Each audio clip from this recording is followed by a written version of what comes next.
All right, shalom everyone, and peace for those who love peace, and no peace for the wicked, the Lord said.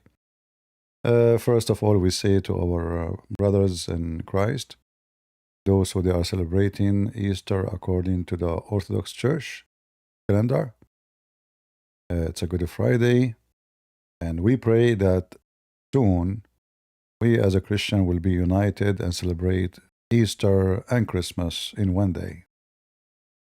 Unity is what our God is about. Division is an act of Satan. So we pray that the churches will be church, and the leaders will be a leader, and the truth is one truth, and there is no one beside his name can save you or save me. In his name we pray. Today we are going to talk to you about, we have a new priest in town, Patriarch Carlson. He want to give you a lesson about Christianity and the bad and the good. There's bad, there's good, but who know them? No one but Carlson. Listen carefully.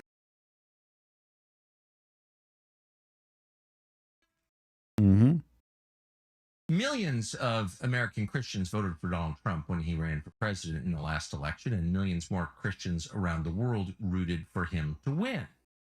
Many still do root for Donald. Now, why is that? Because of his personal piety? Well, of course not. Trump, to his credit, has never claimed to be personally pious, especially religious in any sense. They voted for him and they still... Notice here, I want you to take this into consideration what he just said, just to show you that him and his audience are a bunch of donkeys. What he just said, listen carefully. Trump is not known to be like a good Christian or anyway, so, but he said millions of Christians voted for him. Why? I want to find out why. Let's activate the CC. Voted for Donald Trump when he ran for president in the last election, and millions more Christians around the world rooted for him to win. Many still do root for Donald Trump. Now, why is that? Because of his personal piety? Well, of course not. Trump, to his credit, has never claimed to be personally pious, especially religious in any sense. They voted for him and they still support him because he seemed like a protector. He seemed like... What?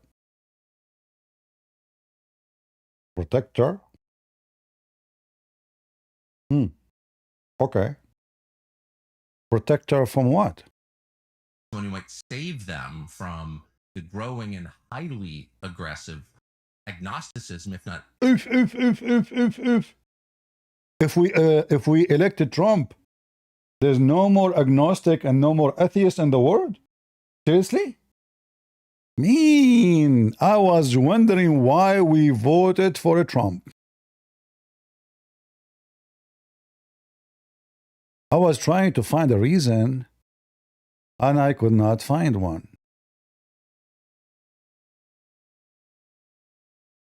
Trump. Saint Trump. We voted for Trump because he can protect us against agnostic people.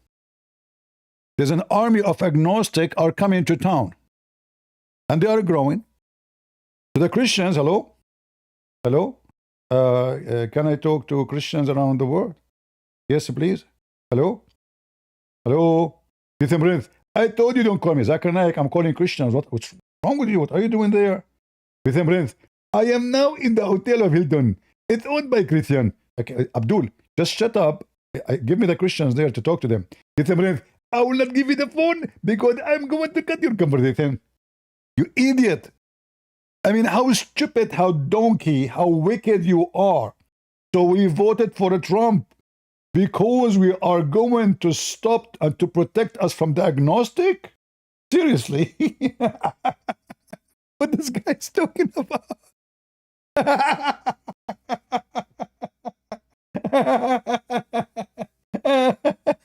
I mean, I want to know how in the world you became famous. Those who listen to this guy and they believe him, are you stupid? Are you monkey? Are you donkey? I don't know what's wrong with you. Are you taking drugs? This is why we American, Christian American, we voted for Trump because to protect us from the agnostic growing. So right away, you know, Trump will be elected, and Trump, he will destroy all the agnostic. He will start having debate with them. Who is going to call me and is agnostic? I challenge you. Ani Abdul, call me now. What's wrong with you? How stupid you are. This is the reason, really, American, they voted for the guy. Is that is part of his program when he said that? Like when he went to election? He said, we are going to fight the agnostic. We are going to...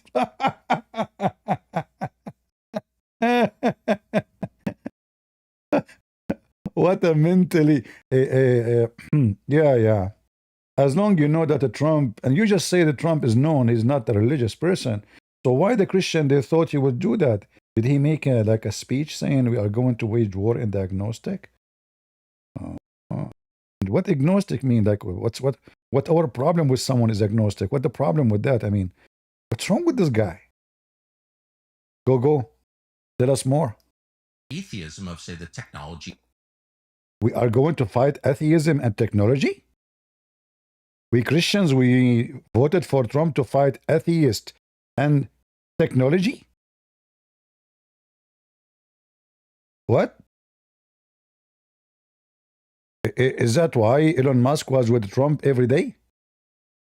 Because we want to fight technology? Death to technology? Jihad against technology? If not the atheism of, say, the technology, that's deep. That's so deep. Go. So the bureaucratic class, Oh. godless nations. Huh? Look at this guy, how he contradicts himself. Because later he will say, it's not your business to go and invade other countries. Now he is saying here, we voted for him to get rid of godless nations. The same donkey, take note. The same donkey, later he will say to Trump, it's not your business to go to Iran. Is that what the Bible teach you?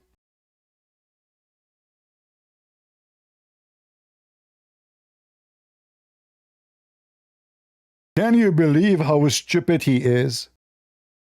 So if you are saying that we voted for him to fight against godless nations, like who should we wage a war against? China, according to you? That's why we voted for Trump?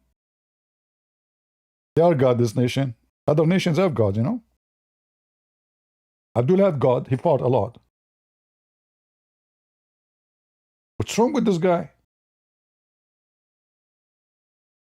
This is what the American voted for Trump for, to fight the godless nation? I thought you're against war. In fact, the whole video here is against war, supposedly.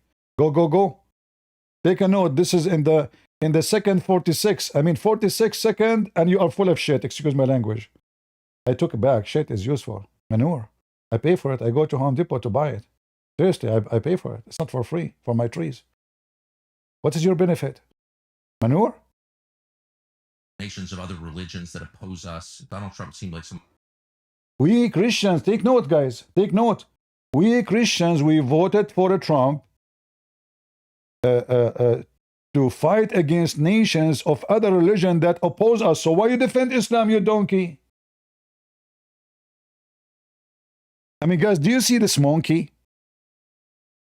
He just said that the Christian, they voted for Trump so he can stand and fight against godless nations of other religions that oppose us. Who is the religion in the world which oppose us and kill us every day? Let me guess. Buddhist? No. Hindu? Little. Islam? Oh yeah. Oh yeah. But this is the same guy who defends Sharia law, and he have tons of videos speaking about that. He says, what's wrong with Sharia law? But he is the one who started the video just to show you how you can make that guy collapse. I mean, imagine this guy is debating me. Just imagine I can get like 15 minutes with this guy live on air. I will make him the joke of the world.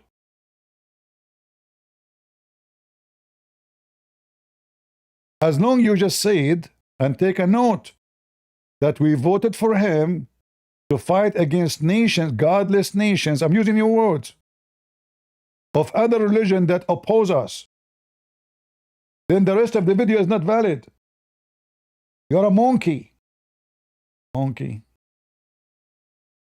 Christians from that, who was committed to the free exercise of religion in this country and who was also committed to ending abortion, whether or not he himself. Hold on. How he is going to stand against nations who they are godless against us, and he will end worship. End abortion, sorry, abortion. I thought he's saying, okay, abortion. Okay, all right. Opposed abortion, whether he was pro-life in any meaningful sense, didn't seem to matter. He would appoint justices that opposed abortion, that thought Roe v. Wade was unconstitutional. He did that. And that he would basically carry the flag for their issues, and that he was sympathetic to them.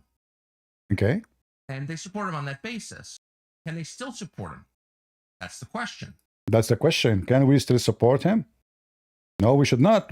We should vote for Kamala Harris next election. Because now you prove to us, and you will prove to us that Trump is not good. Go. The question Christians should have begun to ask themselves on January 4th of this year. That was what happened in January 4th? The day that the president announced the arrest of the president of Venezuela, Nicolas Maduro. Man, Christians should question that. A second ago you said that we voted for him to stand against godless nations who oppose us. And Maduro, not only he oppose us, he kill our children by sending all the drugs. And not only that, just to show you how wicked and stupid you are, Maduro is a convicted criminal by law in the court. It's not Trump who decided to capture him. Yes, he decided to do the order of the court. Because the previous president, they are cowards. It wasn't Trump. He carried out a law or an order, of a judge, that him and his wife is convicted, and it's time to bring them here to jail to face justice. Not only that, the wicked Maduro, he is a friend of Hezbollah, and they have training camps in Venezuela. Not only that, the wicked Maduro, he ripped his own land. Qatar, they swallow all his gold, and Emirat. And the Venezuelan, they became bankrupt. And that will cause what? Millions of Venezuelans, they are pouring into USA. And then when they come to USA, they bring their crimes with them. So should Trump get rid of him to fix a bigger problem we have? According to you, no. According to you, he committed a great sin. Saint Trump is no good. He captured an outlaw, a drug dealer, a criminal, a terrorist friend. How dare you to do that? Christians should question you. Look like we should question every policeman in this country when they capture a drug dealer. Shouldn't we? You see how wicked, dummy you are? Go. Was no question an anti-American leader and a socialist, not someone most Americans liked or really had cause to like. This is the reason we arrested him? Seriously, this is the reason we arrested him? Because he's socialist? We have Mamdani in New York. He's a very socialist. We have Kamala Harris. We have, what's wrong with this guy? He was arrested because he's socialist? The problem is not necessarily that Trump was against an anti-American leader. In fact, that was benefit in the eyes of most of his voters. The problem was why we did it and why the president told us he did it. And that was for the oil. Okay, hold on. So Trump, he is saying, because the left, they were asking him, who is going to pay for this? You see how this guy, he manipulate the, who is going to pay for this? How much it cost? Go check how many hours in TV they spoke about this operation. How much? It's 15-minute operation. How much it cost? Who's going to pay for it? The taxpayer? Trump, he explained to them the benefit of doing this. One, we get rid of our enemy. Number two is wanted. Number three, it's true, but we don't take their oil, you donkey. We are not taking it for free. No country give you oil for free. They don't. We don't have our army there to take and steal the oil. But now we can do business with them before we have sanctions. So what Trump is saying, now we can have access to their oil. Instead of selling their oil to China or our enemy, we will buy it. Very simple. He's a businessman. So he's trying to say to you that Trump, he want to steal their oil. Hold on. Here we have to ask ourselves, what is the business of a Trump? What his company is about? They don't do oil. His kids, they don't do oil. So what do you mean he steal? Is he really stealing something to his pocket? Because remember, he's making it personal about Trump that he is a bad person, right?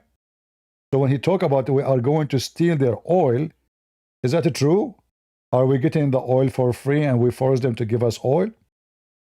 If you don't give us oil, we will kill you? No. In fact, all what he did, he just arrested the president. Still the same government still there.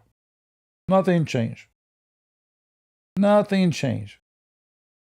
The same police, the same government, the same minister, the same foreign minister, the same vice president. Nothing changed. As simple as that. We don't have police and their oil industry saying, give us free oil. You are a liar.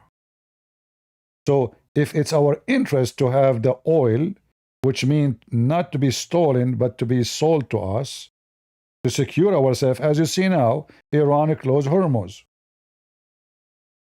So now if America is not secure with the oil industry, you yourself, you will not have your car running. But you know what? You are a billionaire, right? I mean, who cares if the gas price went so crazy? I mean, you pay for bodyguard every day more than what we make for a year, maybe, as an income. Go, you wicked. So Christians should know that Trump is bad when he gets rid of Maduro. In fact, we should know that he is the man. We did not vote for him to give hugs. In the beginning of this video, you wicked, you say to protect us against godless people, godless nation. And Maduro and his government, they are godless people. They send the drugs to our kids to die. Tens of thousands of Americans die every month. We don't know what the number. Just because of the drugs coming from Venezuela. So should the Christian be thankful for Trump? Yes. Your speech means nothing to us, you coward. You want Maduro to stay there and drugs come into our country. It is only Trump and nobody before him who start hunting the drug dealers in the sea. Nobody before him. So Christians should appreciate that he is saving their children. People like you defend the drug dealers, it's obvious. So in the days before that operation in early January, the president tweeted out, sent out on his Truth Social account, and also said in public, we're doing this because we want the oil, because that oil belongs to the United States. He did not say that, you coward. He said that even the oil they have belong to us. Because yes, In case you do not know, you coward, you are misleading people. All the refinery in Venezuela built by American money. Investors. Then the communists came and they confiscate all those refineries. So this is our refineries. You see how stupid liar you are? Do you see how wicked you are? Liar? He never explained how exactly the United States would own the natural resources of a foreign country. He did not say he will own the national resource. He says this is our oil. He's talking about the oil they produce and the refinery is our oil. Because no oil should enter that refinery which is owned by American except the one is bought by American. And he explained tons of times. The same he did about Panama. We are the one who opened that canal. And many thousand Americans died to open it. And then the stupid Democrat, they give it to them for free. Country. Currently, American oil companies help develop the oil fields in Venezuela. Therefore, we own the oil. That was the idea. You see how a stupid liar he is? We developed, but we did not get paid. They took our money. So if a poor American, he have a $10,000, he bought shares in those companies. And then the Venezuelan wicked government says, you know what, we took your money. Get out of here. Didn't Trump get the money back for those people? They are the thieves. When a government signs an agreement with a company, foreign company, and say to them, we give you a percentage of our production, you build, we share the benefit. And then after we build, they took the agreement and they cut it pieces. And they took everything we build and they claim they own it, which is not their money. You are again a liar. They stole it from. But there was no real effort to explain how that works, how that makes any sense at all. Instead, you had the President of the United States say, we need the oil. Oil's really important. True and true. Therefore, we're going to take it. And therefore, apparently, we did. In the days after that operation, the successful removal of the president of the country and the installation of his vice president, Delcy Rodriguez, as president, Donald Trump held a publicized on-camera meeting with the heads of American oil companies and talked through how we're going to split up the natural resources of Venezuela and why this is great. And if you notice here, Sucker Carlson is trying to present himself like he is a decent man. He is teaching you about ethic, and Trump is a wicked person. So he brought American company who they are oil company. You stupid idiot, those are the one who own the companies in Venezuela. Those are the ones which Venezuela took their money. Do you see how stupid you are? Who is the companies who build those refineries for Venezuela? You just admitted we are the one who did it. So when you meet with them, says you will get back your property. He will meet with who? With you? Great for America. So why should Christians have paused at exactly that moment and asked, can I still support this? Is this what I voted for? Is this what I want? Absolutely. Perfectly, absolutely. This guy is a communist. Now they cannot impose their faith on us, on the Christians in Venezuela. And in the same time, we got our money back. And on top of that, the enemy who is promoting every enemy against us, including Iran and Cuba. I mean, who is the friends of Venezuela before Trump? Shall we count? Your friends. This is why you're upset. You are a foreign agent. You are upset because Iran is not in Venezuela no more. That's the truth. And you know, this guy always was invited to the White House, and he go. He never say, oh, you know what, I noticed this, I'm not going to go no more. He keep going. If a Trump is bad, why you always attached to his butt? When Trump, he dumped him, he started going against him. Otherwise, he never opened his mouth against Trump before. As long as you invite him, you give him a bone, you know. When they invited him last time and they did not give him a seat close to the president, he got so upset. He started biting slowly. He wanted to be in the front. That is the whole idea, right? And then you find that you have friends who they hate Trump and they hate America. And that's why the whole video is made, to defend Iran. The ones who execute someone who converted to Christianity every day. If we check right now, how many Christians executed just in 1 year? When I say Christian, they are Christians. Ex-Muslim who convert to Christianity is a Christian. The punishment of leaving Islam in Iran, converting to Christianity, is death. You have no problem with it. Go. Is this acceptable? And the reason is really simple.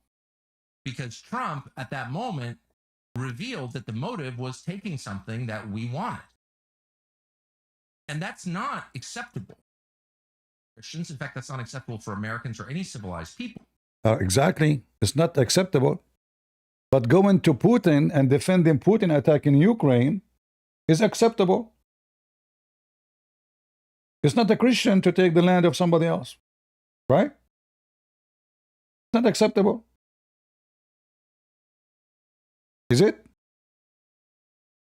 Do you see how wicked, naked this man is? So when Putin, you praise Putin for all what he have done. How come you did not say to Putin, instead you are supporting him taking Ukraine? How come you did not make one video saying to Putin, shame on you?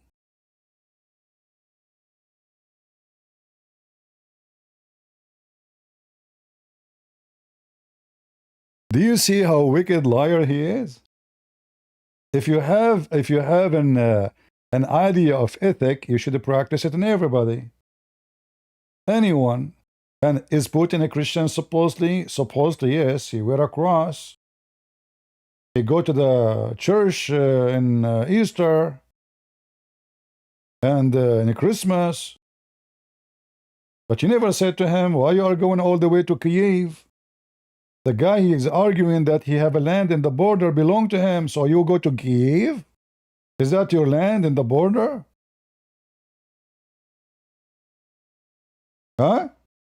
If we, for the sake of argument, say, his claim maybe, why you sending a Muslim army all the way to the capital of Kyiv and they rape the Ukraine? If we go right now and search for rape, if we go and search right now for children being kidnapped and nobody knows where they are, thousands, they kidnap them from their families. Yet you wicked, you go and you sit with Putin.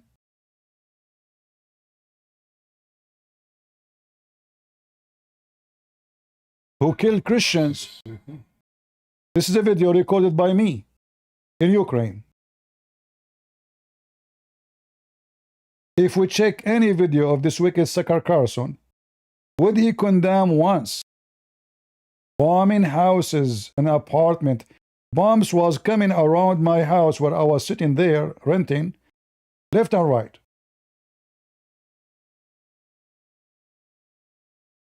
According to Sucker Carlson, Putin have the right to do so.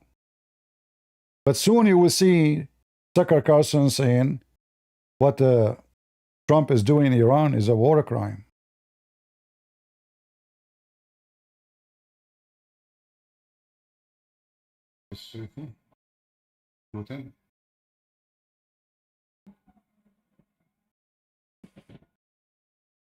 Look at this.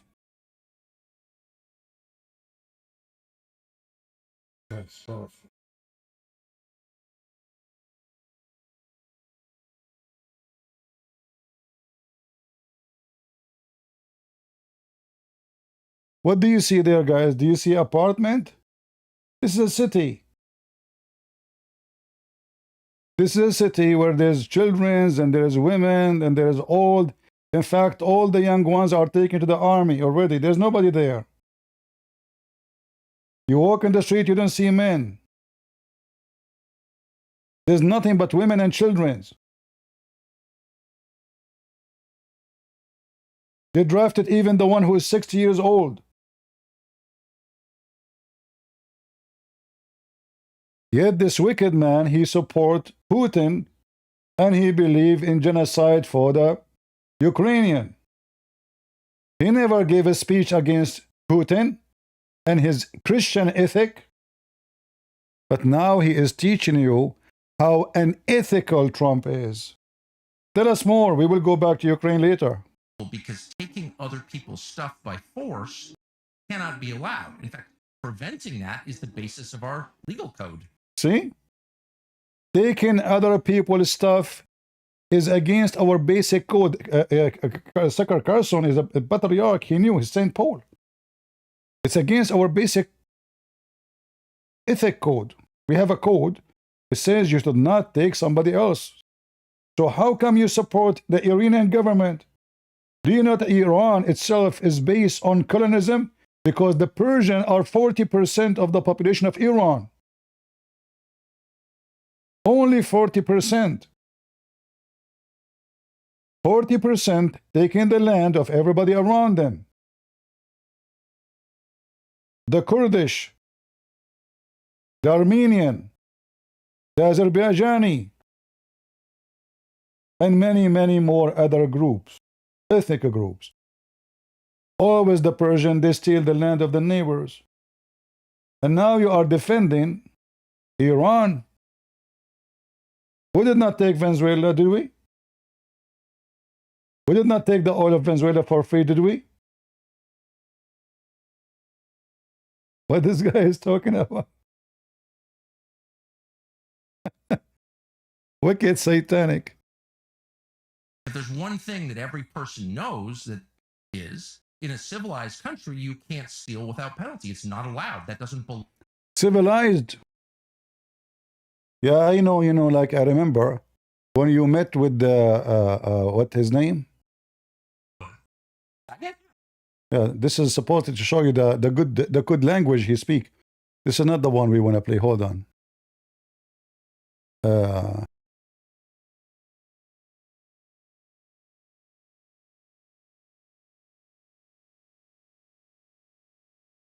Tucker Carlson, he had a video here for you, short video. This is a channel. Listen carefully. The Ukrainian SBU intelligence agency launched 2 attacks deep inside Russia. One, a straightforward terrorist attack, blowing up a civilian railroad, killing a large number of... Guys, the Ukrainian, they attack a train loaded with Russian equipment for war. He brought somebody who hate Ukraine. And if you see the news he is showing you, it says Russia claim. But there's no proof that there's women and children there. Russia says blast led to deadly train crashes in the regions bordering Ukraine. This is the proof you have? This is the proof you have. Continue. People going off for holidays by blowing up a railroad and a railroad. If we go right now and we check the drone attack of Putin on Ukraine in the night of the Christmas, it's okay for Putin to kill everybody. Tucker Carlson don't see it. Those are houses of people. Apartment. There's no army here. There's no problem. Putin, he can do it. You see, those are fake pictures. You see the church is burning? It's a fake picture. You see the apartment is burning? It's a fake picture. This is AI. Cities burned I was there. I saw them in my eye. I saw bombs coming around me. Every 2 seconds, we have an alarm. Those who used to listen to me when I was live there in Ukraine, you remember how the alarm go every few minutes. This is Ukraine. Did you say anything about Putin and his crimes? No, you supported him. You say the effort to the Ukrainian. You claim that Ukrainian is the one who invaded Russia. They imagine the Ukraine. They don't even have a single drone when the war started. They have a little tiny army. You claim that they invaded Russia. True story. It's obvious the weak attacked the strong. Very normal. The little tiny army attacked the massive army. Very normal. When Putin, he took a Crimea, it was Ukraine who attacked Putin. Because why they refused to give him Crimea? Right? If we go check cities in Ukraine, this is cities, look at this. The filthy Sakar Carlson, he don't see destruction there. Where is the destruction? Do you see destruction? There's no. Trump, Trump, he attacked bases in Iran for the Revolutionary Guard. He's a wicked man. He took Maduro. He did not kill the Venezuelan. He's a wicked man. Putin, his friend, is burning cities. Literally, cities are gone. He's a good man. Where Putin did anything wrong? I mean, those people are lying. It's not right for a Christian to take this something for somebody else. Well, Putin, he destroyed his apartment. This is his apartment. He decided to destroy it. So what if some Ukrainians live in it? And do you know how poor Ukrainians are? You don't know until you go and see.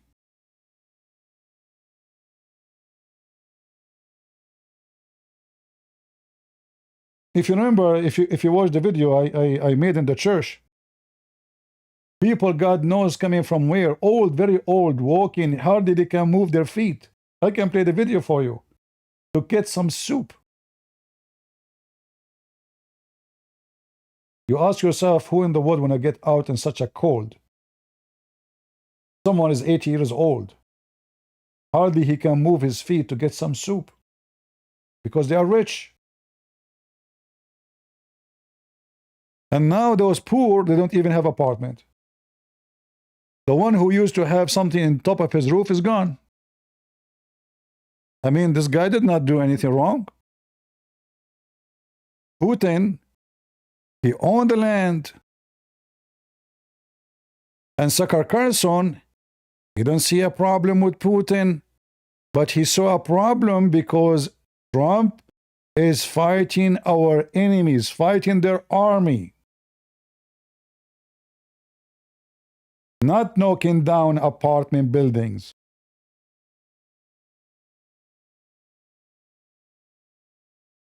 Go. Belong to you. You can't shoplift. You can't rob banks. You can't embezzle. You can't invade countries to steal their stuff because they're all varieties of the same theme, which is that. I know. This is why Putin, he went all the way to Syria and he sent his army. This is why Iran, they occupy Syria, because they cannot do that, right? But they can for you. Okay? According to you, Iran is a victim. Iran in Iraq is a victim. Iran in Syria is a victim. Iran in Lebanon. What do they have to do with Lebanon? This is a Christian land. For you, there's no problem. Iran can go and take other land. You see the ethic? Go. Theft is wrong. It's wrong under the American legal code, but it's also wrong under the Christian legal code. I don't know, like this guy, he is giving us lectures about wrong and right, but his best friend is a pimp.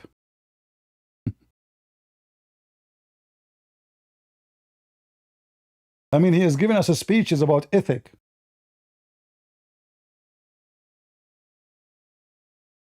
And look, between them, there's a monkey. He's very ethical. He went all the way to Romania to meet a philosopher of Platon, Aristotle. This is a top philosopher, andropimp. Where was your ethic when you go and sit with this guy who lure women to sex business? Where was your ethic when you go and tell him the F word every 2 seconds you talk to him? You are going there all the way to consult with him? We join together because we agree, because we have the same ethic. Like, you know, if two people, they are enjoying the conversation and they agree with each other, obviously they are sharing the same ethic. Is that correct, guys?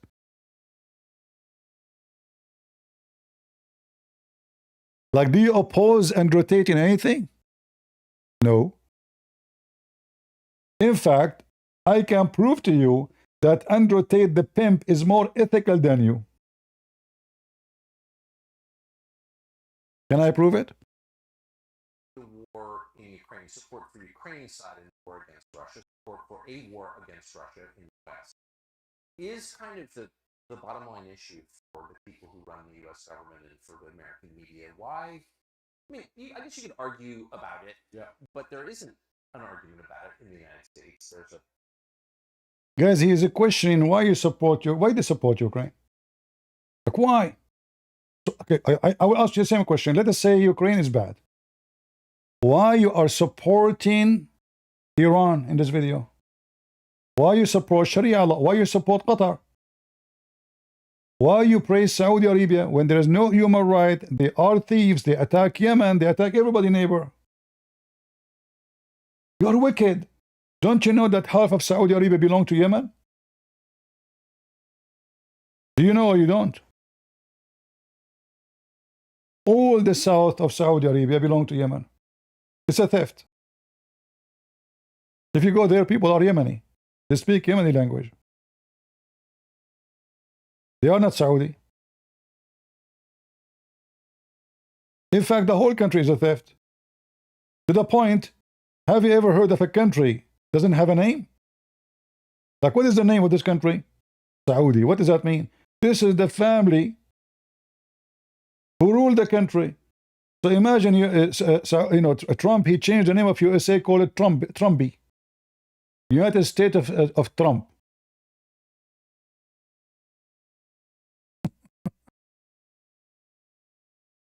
You see how wicked, awkward?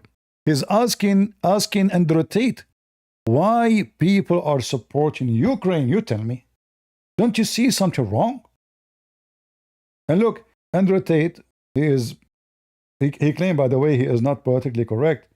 Listen to the answer.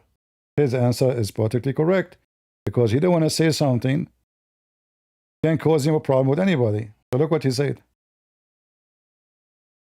hold it is attacked and punished. Why? Why is that so important? Well, the first thing I think we should all do, I think we should all give Putin credit for curing COVID. Right? Because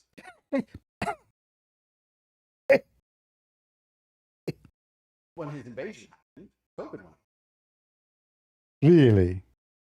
When his invasion happened, COVID ran away? Really? I thought COVID stayed for 2 years after that, you know. I mean, two donkeys talking, you know, like when...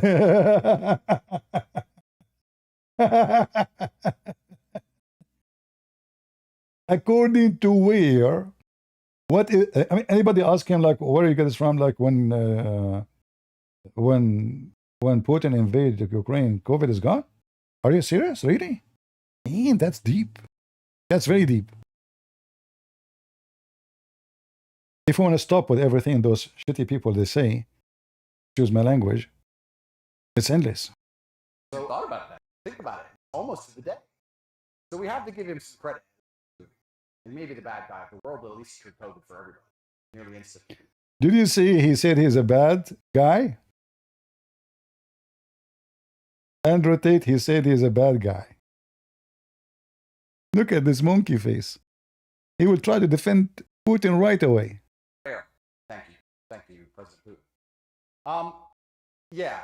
I up until this point, never really commented on politics. Yes. But I understand very well. I like to with you. And what I will say to people who are watching at home is that if you are naive enough to believe that there are good guys and bad guys in wars, and it's as simple as good and bad, and that the bad guys are crazy, good guys want freedom, then you need to do a little bit more investigation. And when you look at the vested interests of any country or any person. Can I just ask you to pause and just comment? Did you see how he cut them off? Did you notice why he cut him off? Because he said in this world there's no bad, there's no good. Putin is not good.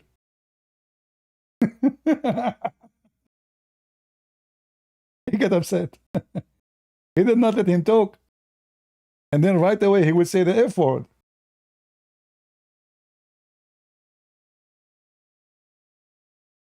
This is not the answer he is looking for.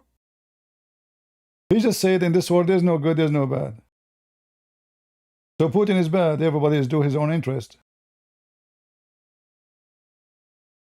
Right away he cut him off because he did not like the answer. You can watch the whole interview with this guy. They are wicked, both of them, and then you will see how you use the F word every 2 seconds.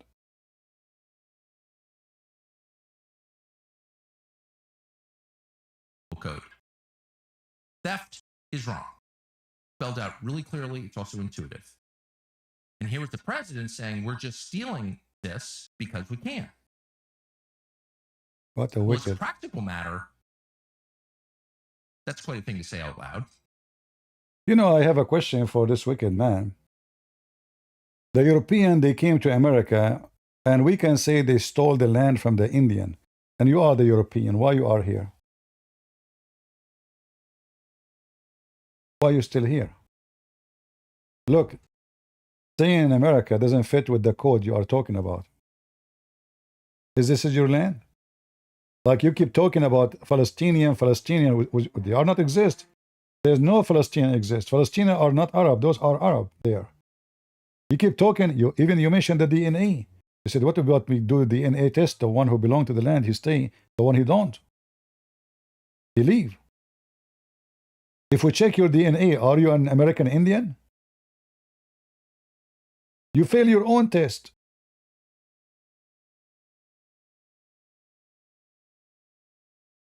And as long as you have a code of ethic, people should ask you why you don't apply it everywhere.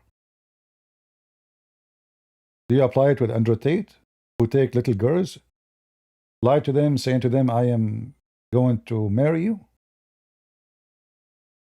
And later he convince them to open their legs in the front of a camera? This guy who's sitting in front of you, do you know the clothes he is wearing? It's coming from the sweat of vaginas. Do you know the guy you are talking to him, what he said to us in his own mouth? That he used to use text messages, making men have an orgasm, acting as if he is a girl. You are talking about ethical? This is a theft. Because he make the man think he is talking to a girl. Not only he is a pimp, and he is a gay, obviously. Yeah, because if you act like a girl, you talk to a man speaking dirty language to him to make him have orgasm, you must be a gay. There's no man have any honor who would do that. I mean, what kind of a man he would do that? And this is what he said. It's not like people saying that about him. Yet you have no problem to go and talk to him because simply both of you share the same ethical code. Right? Continue. Given that we know from history that the things you do will be done unto you. Once you set a standard, you will have to live by that standard. Write a law, you will be judged by that law. As long as you would understand this law, actually this is from the Bible, you idiot. The one who live by the sword shall die. That is justice. How Iran live? How Iran live? By peace, by everybody, with everybody, or they live by the sword. When Iran, they put a bomb all the way in Argentina, in a synagogue. What Iran have to do with synagogue in Argentina? Argentina. Maybe Argentina is in the border of Iran. Maybe there's a war between Iran and Argentina. Their hate took them all the way to the Argentine to kill Jews, not to Israel.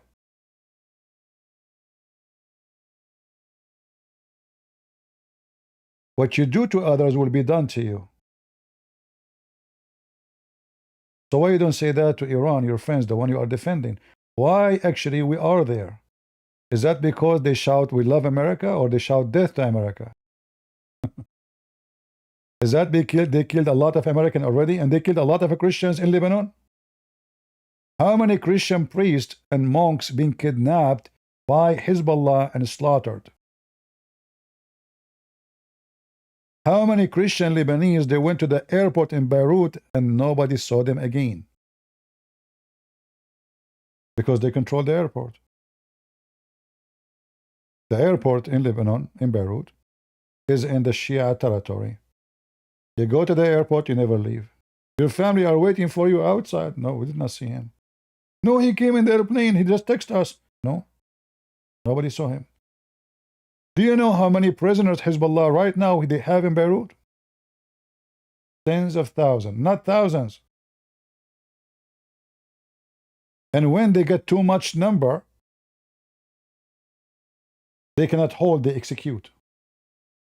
Some of the prisoners is just to seek ransom, which means they kidnap your son, they send you a message, they don't say we are Hezbollah, they send you a message, we have your son.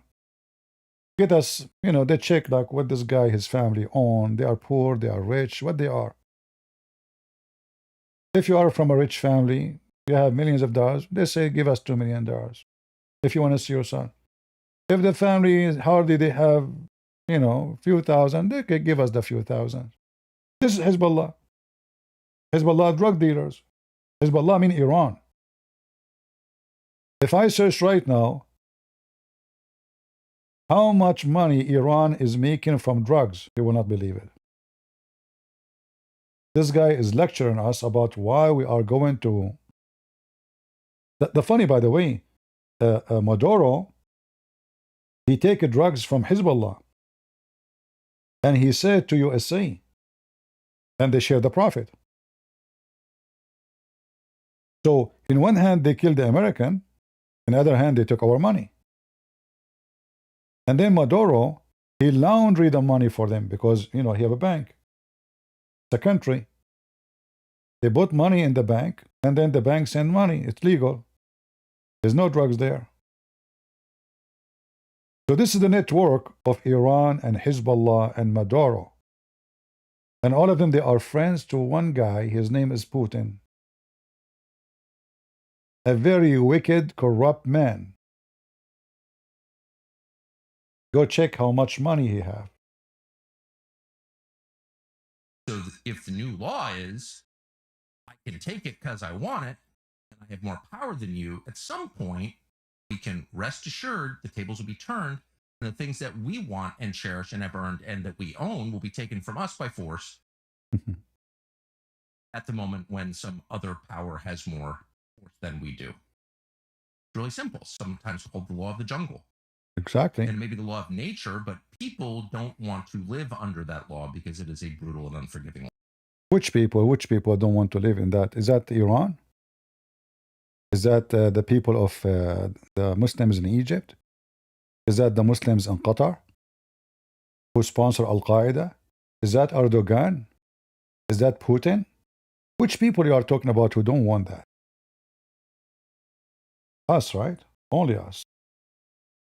But your friends, when they do it, it's okay. So they create higher laws. They appeal to the highest law of all, which is God's law, which prohibits that. Just to here, you see this guy. He is just being stupid again, because obviously he do not know the Bible. Guys, is it true that God, he promised Abraham a land he don't own? Is that true? He did, right? When we speak about God law, did God, he promise a person and his offspring a land which he don't own? Yes, he did. And we have tons of verses. We can go to Genesis 48.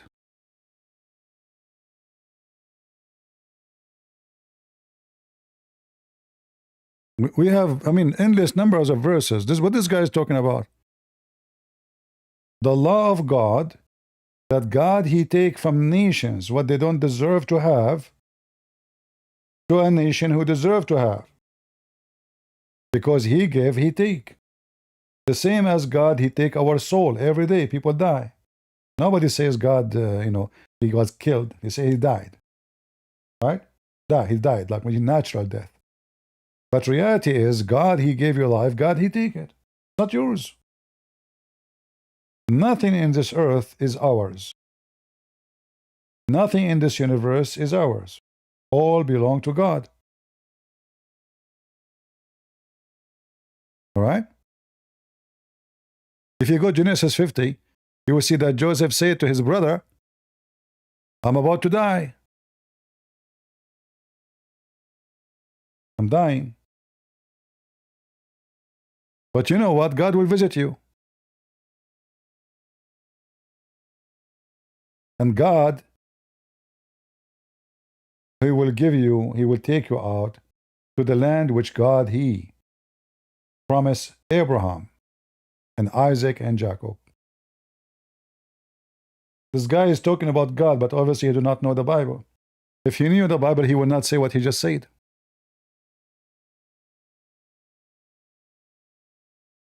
Right?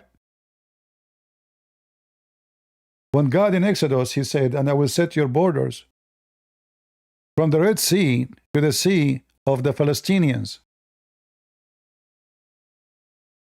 and from the wilderness of Euphrates. Who's talking? God. This guy did not know a verse in the Bible. He claimed that he's a Christian. All the way from the Euphrates. For I will give you the inhabitants of the land into your hand.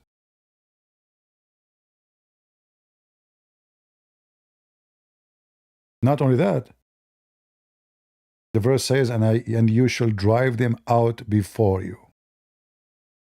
Is that correct? Or I'm making things up? Let me pull out the verse.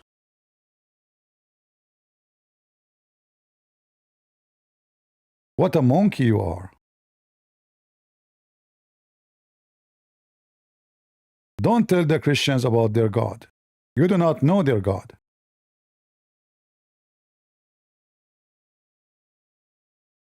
You don't.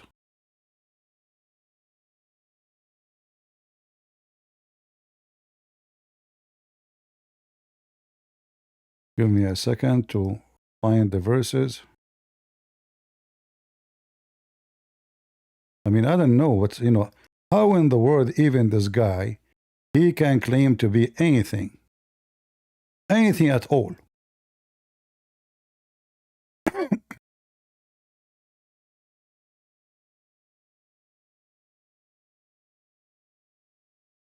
What a wicked liar, ignorant. And for sure, there's a lot of people, they are listening. Yeah, what he's saying, some must be true. I mean, obviously, he knew what he's talking about, right? God, he did not say to us, you can take something, and this is a theft. So according to him, he just insulted God. He called him a thief. Right?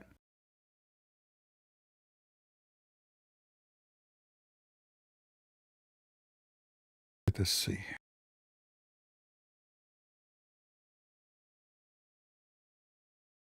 What we will find.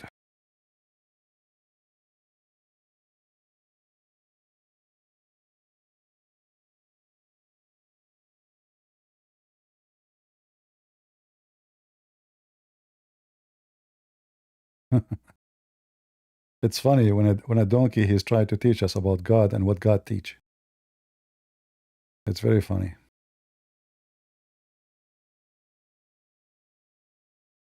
The wicked is giving us a lecturer. Okay, 40.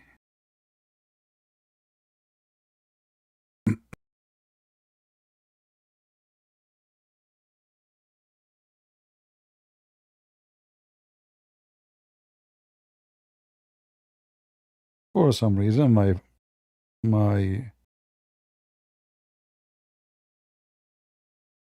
screen. All right.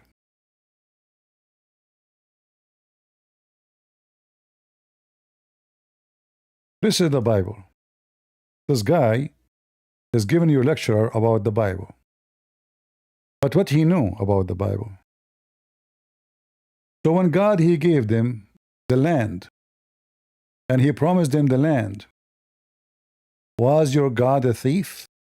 Based on your understanding, Sakar Carlson? Based on your understanding, he is a thief. Right?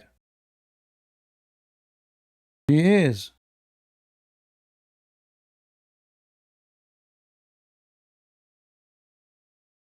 Isn't it?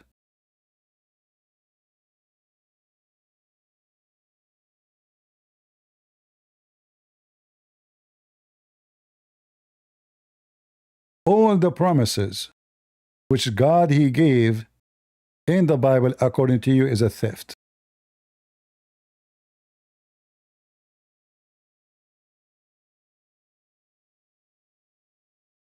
You claim that you know the book, but obviously you don't.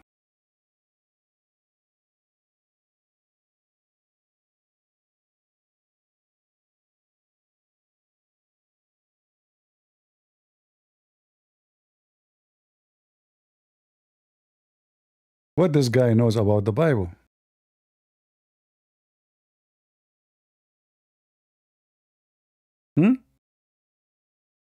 How much he knew about the Bible. When God he appeared to them, and God he spoke to them, what he said to them, what was the promise?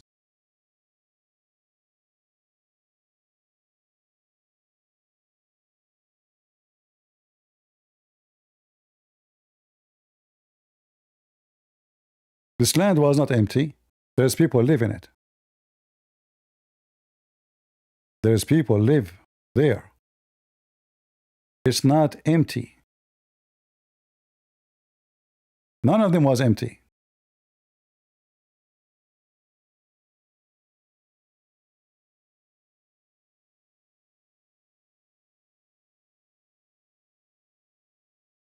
This wicked, he claimed that he knew the book, but obviously he do not.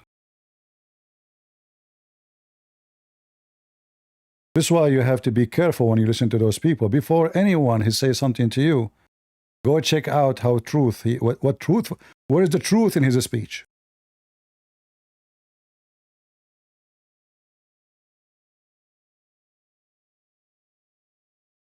This is why he keep attacking Israel, because he did not know. Or he knew, but because mostly he's a Muslim. This guy is a Muslim. The one who says Allah is our God is a Muslim. It's obvious. You say to the Christian, do you know that the Christian in the Middle East, they say, use the word Allah because they are under occupation. I shit on Allah.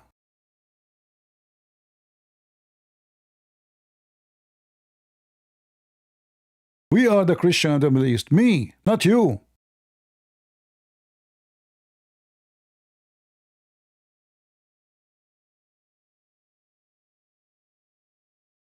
The Bible is so clear all over.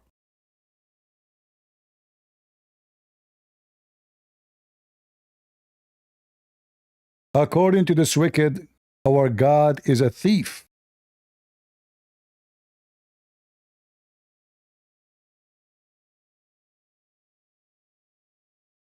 Was he?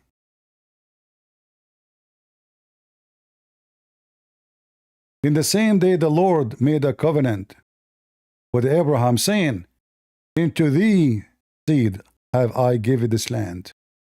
from the river of Egypt into the great river of the river Euphrates. And then he count for him this is and this and this and those nations. All those nations.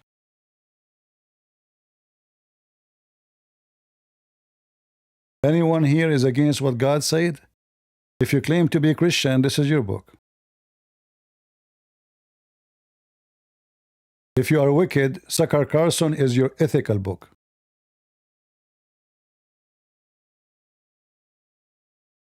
And remember here, neither a story of those. Trump, he says, God, he promised me to take Venezuela. God, he promised me to take Iran. He don't want to take anything. He just want them not to be a threat to their neighbors. That's all. And not to be a threat for us. That's all.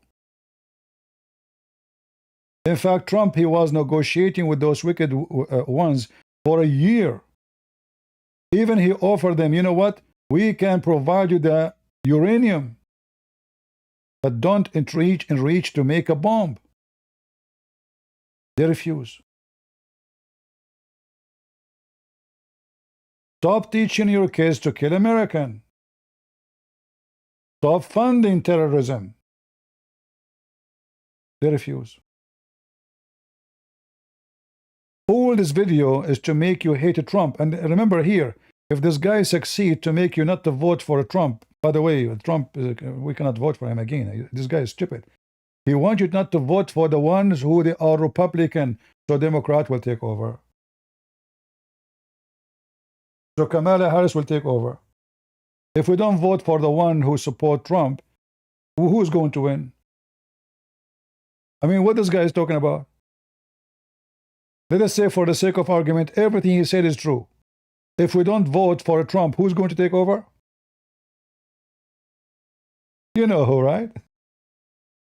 He is just trying his best to make Trump lose in the mean of controlling the government so he cannot harm the terrorist regime of Iran.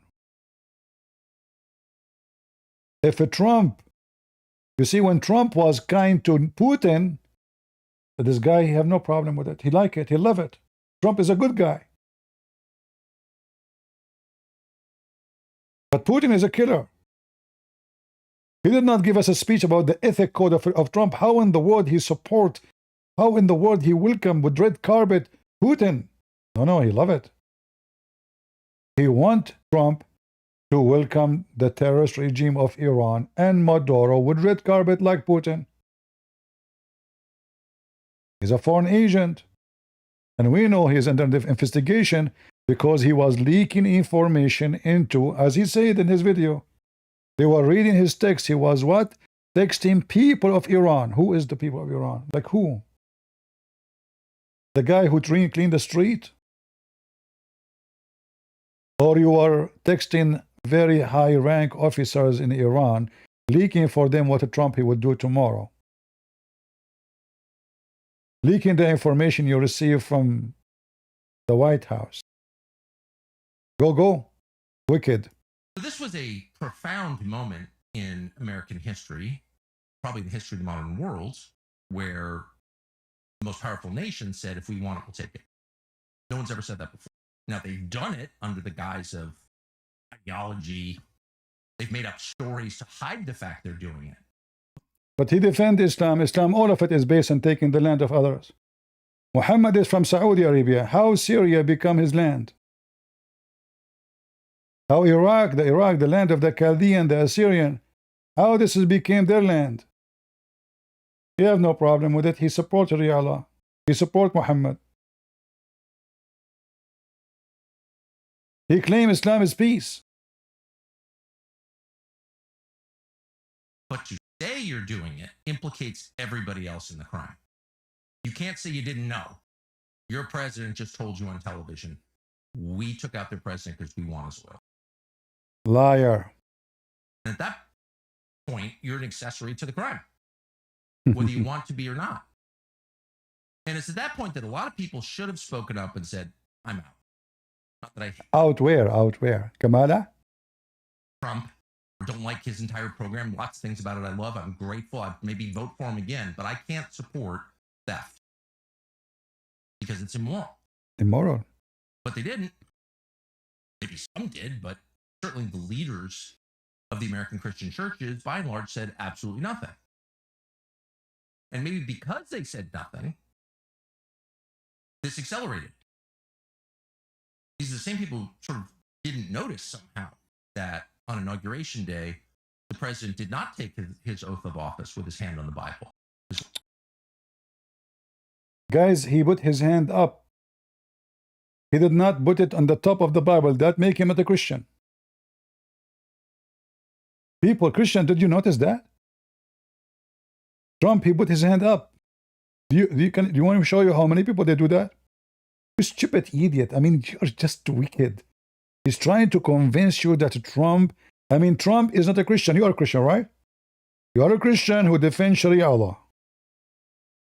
Sharia law, which says kill the Christians. Sharia law, where it says, you know, I have degrees in Sharia law, in case you do not know. I have degrees.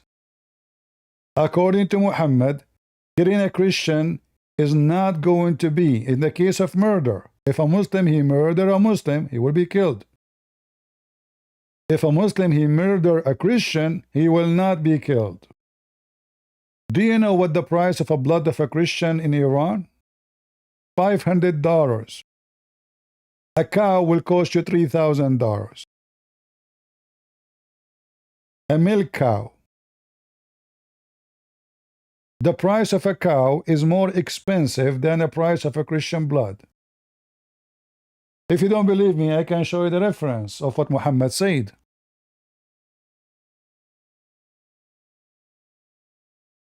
As you know, we don't make things up. And we can play for you this wicked man defending Sharia law.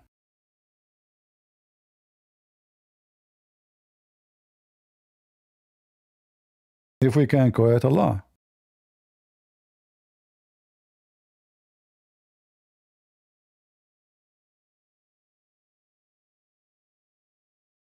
This is what Muhammad said.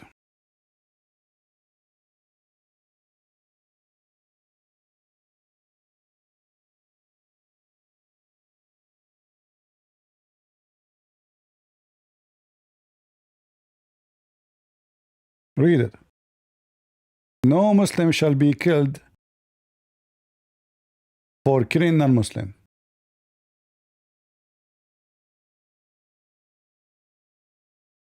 This is the Sharia law, and we have tons of your videos saying that Islam is a great religion. So for the Iranian regime, if an Iranian man, he murder a Christian woman, a Christian child, a Christian man, this Iranian shall not be killed for murdering an innocent person just because he's a Christian. Are we making things up?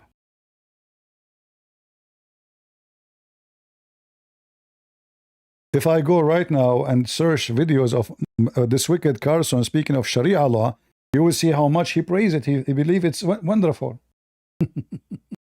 Imagine we have a law in this country says if a Christian man kill a Muslim, he should not be punished. Tucker Carlson, he have no problem with if a Muslim kill a Christian, he shall not be punished. He have a problem if we punish our enemy who want to kill our kids. I stood next to him holding it. I was about 15 feet away and saw it. But he... You were 15 feet away? Guys, do you know the dog with rabies? Have you ever heard of a dog with rabies? How somebody was so close to Trump to the point he was 15 feet. 15 feet from Trump during that day. So Trump trusted him to the point he gave him a place 15 feet away from him. You know Trump all your life. Why you go there? You said Trump is not a good Christian. Why you go there? You said Trump is not a good guy. Why you go there? He never was, according to you. Why you go there? Oh, because they gave me a place 15 feet close to the president. But as soon they dump me, I try to find a big boss, other boss, Iran, other source of income. Why you are 15 feet from Trump? Who are you? Can you explain? If he is bad and he chooses you to be so close to him, that means you are bad too. If he is garbage and you are his best friend, you must be garbage too. Why you were 15 feet? Who are you? A journalist. Why they give you such a place? Are you a minister? Who are you? You're not even a congressman. 15 feet away. And he said his wife, she was holding the Bible. So what he should do? He should sit on it. And according to this wicked man, if a Trump, he did not put his hand touching the Bible, he don't believe in Jesus.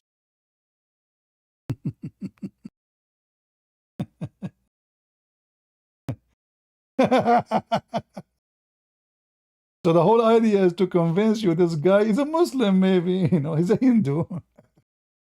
He's a and Sakar Carlson is a saint, Sakar Carlson. He did not put his hand on the Bible. And that should have been maybe a clue that we need to pause and think about what is that. Why would you put your hand on the Bible? Why not? You don't believe in the Bible? Yeah? It's just a book.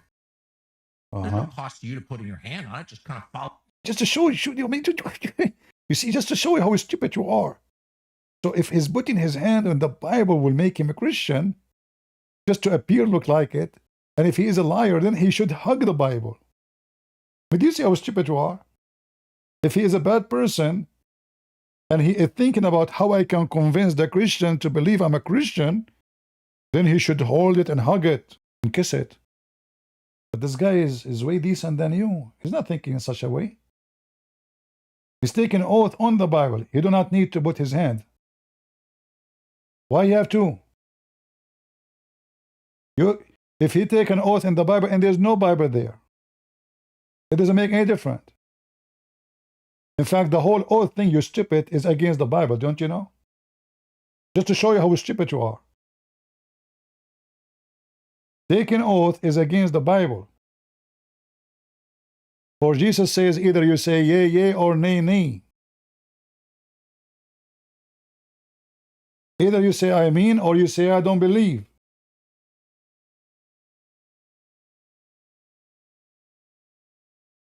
Taking oath, it doesn't make you Christian. Taking oath, you are committing sin. This is how ignorant this stupid is. But his duty in this video to make you suspect Trump to be your enemy. And Iran is our friend, and Putin is a good guy. He's a saint, Putin. Following the protocol, going along with the tradition, all presidents do it. Why aren't you doing it? And you're not doing it intentionally. You're choosing not to put your hand on the Bible when you take that oath. You're choosing. That suggests not that you don't believe it's real, because if you didn't believe it was real, why would you care? You put on the costume and take it off. Doesn't matter. That suggests you know it is real, and you're rejecting it intentionally. You know what you're doing. You know, Sakar Carlson, he did not make a video about Biden celebrating LGBTQ in the day of Easter. You have no problem with it. But he noticed in the day of Trump, he took an oath. He did not put his hand on the book. He must be a bad person. How dare you? Clear, he's an atheist. And maybe a Hindu. And you're doing it anyway. But nobody asked questions about that either. All right. It seemed kind of inappropriate, given the celebration then in progress, to ask, why wouldn't you put your hand on the Bible when you take the oath of office to lead our nation? He's making a story about it. But pretty much nobody did. I didn't. I'll admit that. I saw it. I didn't say one word. Why? Bothered me ever since. Whoosh. He can't sleep. The Christian sucker Carlson, he start thinking about why Trump he did not put his hand on the Bible. It bothered me ever since. Brother, did you see doctor? You look so stressed. And now I notice when you went to speak to Andrew Tate, you don't look so happy. I noticed that, you are so stressed. I mean, Well, the first thing I think we should all it's so like obvious, look, this guy, he cannot stop thinking about it. Oh, he lost weight. In fact, I saw in this video here, he's not wearing socks. He forgot to wear his socks because life is socks. Ever since he could not. Saint Tucker Carlson, he is the crusader. But right around January 4th, it became clear that maybe he didn't put his hand on the Bible because he affirmatively rejects what's inside that book. And what's inside that book are limits on human behavior. Because if there's one theme that spans all 66 books in the Christian Bible, it's that you are not God. And you cannot assume his powers. Because you don't have them. You may convince yourself you have. Just to show you how stupid you are. In fact, in the Bible, it's called even people God. You are stupid. Isn't it Jesus says it says in the Bible you are gods? You are just a donkey. But you don't even understand what the Bible is teaching. You have no idea what you are saying. You are doing a very poor job trying to explain why Trump is not a Christian. As if the Christian, they voted for Bishop Trump. You are just as dumb can be. You may want them, you may have been promised them, but in the end, they're not yours, and you'll never have them. And you can only destroy yourself and the people around you by pretending that you do. That is the consistent message that spans from Genesis to Revelation. Did you read Genesis? Did you? You did. Well, this is Genesis. Do you see what Genesis says?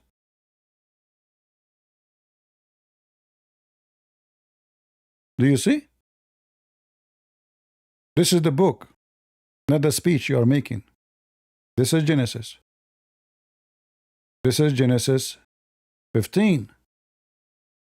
What say you? Speeches of stupidity. People who ignore that law are punished. Just like people who ignore gravity or freezing temperatures are punished. Because these are laws that were not created by people, supersede people. But on January 4th, when the President of the United States told us he was stealing, that our country was stealing something that didn't belong to us, people should have piped up and said something, but they didn't. And that got us all the way to yesterday, which was Easter Sunday. Easter Sunday is not just a holy day on the Christian calendar, it is the center of the Christian calendar. It is the holiest day in Christian life. What happened? Because it's the day that Christians remember the whole point of their religion, which is not that Jesus was killed, but that he rose from the dead, that he beat death, unique in history.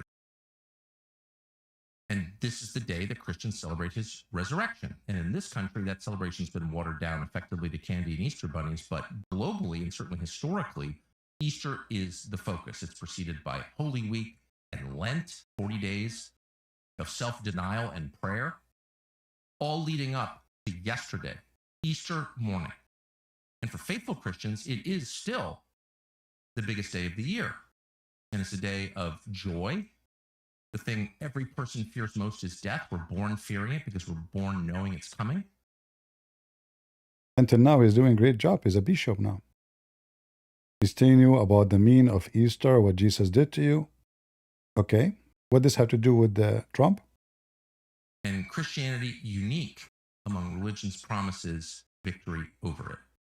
And Jesus' resurrection is proof that God can beat death because only God creates life. And so the morning of Easter is a uniquely joyful and peaceful moment. And yet that peace yesterday was shattered. That's not an overstatement. It was shattered for many observant Christians by a statement that the President of the United States put out at 8:03 a.m. Eastern time, Easter morning, that said this, and we're going to read it in its entirety, not in outrage or self-righteousness, but honestly in horror. Quote, Tuesday will be Power Plant Day and Bridge Day, all wrapped up in one in Iran. There will be nothing like it. 3 exclamation points. Open the fucking straight, you crazy bastards, or you'll be living in hell. Just watch. How Bishop Saint put in a Trump, he says such a sentence. Shame on you. I mean, this guy, his conversation with Andrew Tate, every 2 seconds he say the F word. And now he is shattering peace because he is threatening Iran. If they don't open Hormuz, he will go and deal with them. He will give them hell. This is not a Christian behavior. A Christian behavior is somebody he can make bombs and bomb your churches and your kids and send rocket and sharing everybody, including the Muslim countries. And he should say it's okay, but none of our business. Iran can attack everybody because we are Christians. How dare you? In the day of Easter, you say this? In the day of Easter, you donkey, those people, they decide to cut the faucet for all the poor people around the world. Trump is not defending himself now. Trump is defending those who they are poor. Food prices will go crazy to the poor, not to the rich people like you. They will buy the food, doesn't matter what it is. You will keep going to the most expensive restaurant. Who is the one who will be affected by closing Hormuz? Elon Musk? Trump? His kids? You? So when Trump, he get upset, threatening them to open it, he is opening it for the poor. If we go check right now how many manufacturers are closed in China. In case you do not know, a lot of your clothes fabric is made from oil. It is. Like, polyester. As an example. A lot of product is made from oil. They need the product so they can manufacture. Prices of food and gas and heat and cooking is going crazy around the world. It's not for Trump. Trump is a billionaire. Hundreds of millions of dollars in his pocket. So, if a Trump, he is bad because he is threatening the wicked who close Hormuz. That is a great bad person for me. He's protecting the whole world. You say we have a war with you while you are closing. The water is not yours. Two countries have nothing to do with you and nothing to do with us. What the African countries have to do with the war between me and you so they cannot have their oil? What that the poor Filipinos cannot get their oil? Why the Chinese, why the Taiwanese, why the people around the world, why they cannot get their oil? You have war with me, why you close the oil to them? According to you, Trump is a wicked man for doing this. According to me, Trump is doing a great job for saying this. You might don't agree with the language, but nobody said that Trump is a Bishop Trump or Saint Trump. He speaks the same language you use. You use the F word every 2 seconds. So if the F word make him bad a Christian, does it make you a good Christian? If I go to your video with Andrew Tate, how many times you will use the F word? Shall I play it?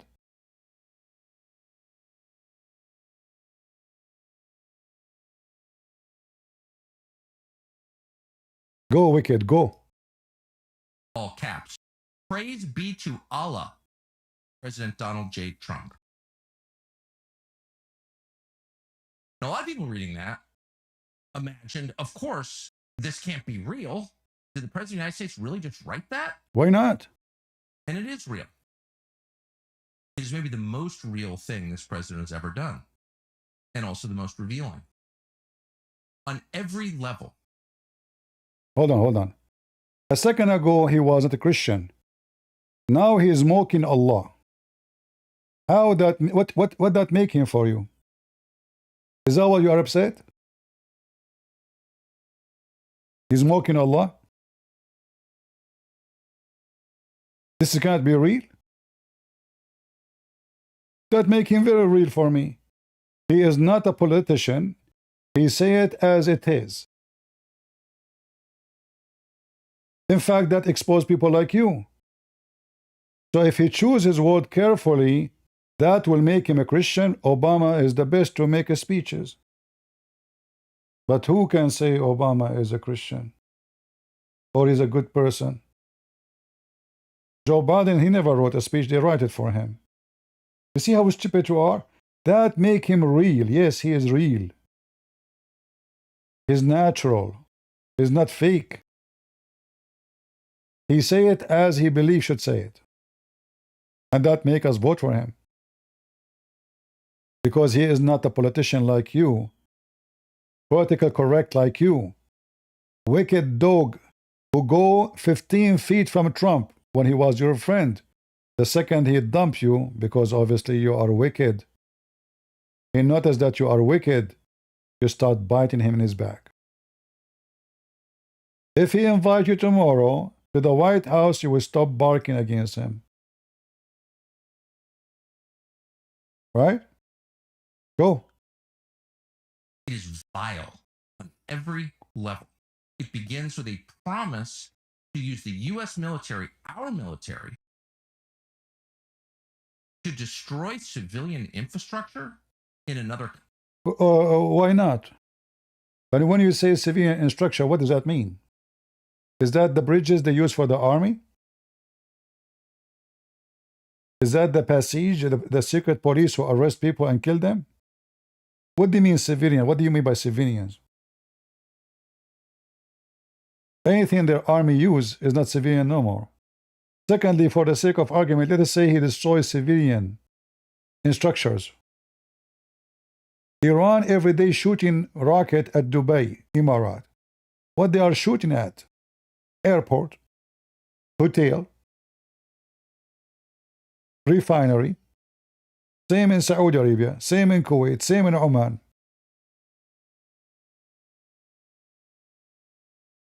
So why we should treat them differently?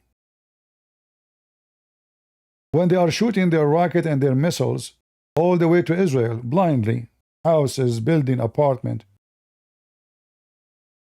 why we should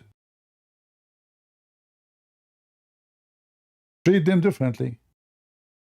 I remember Trump is not shooting apartment buildings. He just said like he will destroy everything can make them strong. But that is not apartment building. That is not a house. That is not even a mosque. That is a bridges. That is electricity. By the way, as long as you are talking against this, how come you don't condemn Putin for hitting every electric grid in Ukraine? How come he never spoke about it? When Putin he destroyed a dam, you praise it. In fact, you accuse the Ukrainian in different video. When this is their dam, and the flood will go to their land, will destroy their villages. Imagine, guys, I destroy a dam, and this dam protecting my villages from being flooded. This is what this guy, he accused the Ukrainian of doing it. In Ukraine, the whole country have no electricity. By your best friend Putin, but he never spoke against it. Why Putin is hitting electric grid? Remember, I'm using your logic, your ethical code.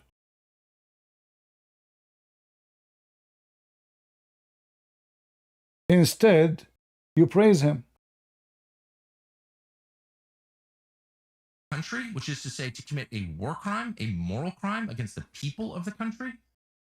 It's a war Whose crime. welfare, by the way, was one of the reasons we supposedly went into this war in the first place. They're being killed by their government. We have to rescue them. And now, Did he say he's going to bomb the Iranian? You know, I have a video I want to show you.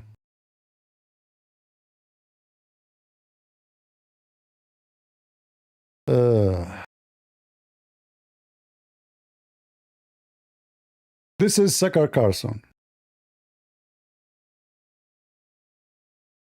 Give me a second.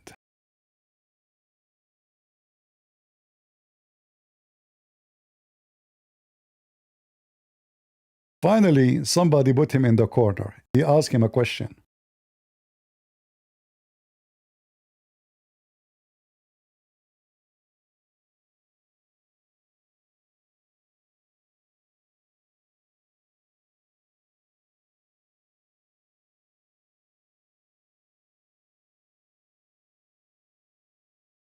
But you should challenge some ideas.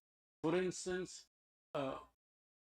you didn't talk about freedom of speech in Russia. You did not talk about Navalny, about assassinations, about the restrictions on opposition in the coming elections. I didn't talk about the things that every other American media outlet talks about. Why? exclusively, Yes, this is because my those question. are covered, and because I have spent my life talking to people who run countries in various countries and have concluded the following: that every leader kills people, including my leader. Every leader.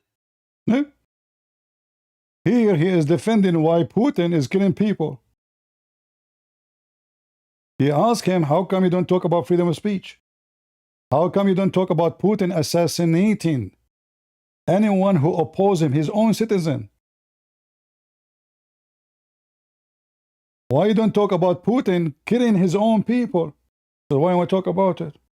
Everybody talk about that. I believe all leaders, they kill everybody. So why you are talking about Trump now? The reason you don't talk about Putin because every leader kill everybody, including your leader, you said. So why you are going like a dog on Trump if he is the same as Putin, which is not true? Do you see how wicked this man is? It's not for me to give you a lecture about that, but you should challenge some ideas. For instance, you didn't talk about freedom of speech in Russia. You did not talk about Navalny, about assassinations, about the restrictions on opposition in the coming elections. I didn't talk about the things that every other American media outlet talks about. Why? exclusively, Yes, this is because my those question. are covered, and because I have spent my life talking to people who run countries in various countries and have concluded the following: that every leader kills people, including my leader. Every leader kills people. Some kill more than others. Leadership requires killing people. Guys, did he just say leadership required killing people? Sorry? Did he just say leadership required killing people? Sorry? Where was your ethic as a Christian when you made this statement?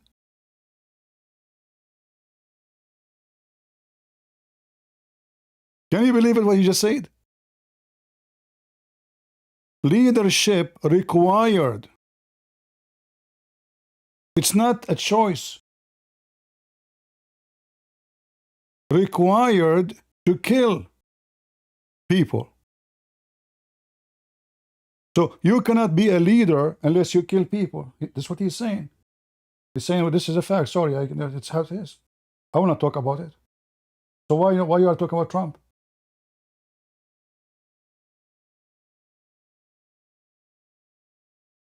This is what leadership for him. Listen carefully. We're not making things up. This guy is a smart man. He got him busted. Look, he's sitting like a wicked skunk. His face is getting red because this guy is cornering him. How come he never spoke about What about assassinating your own citizen just because he go against you in the election? Not an enemy.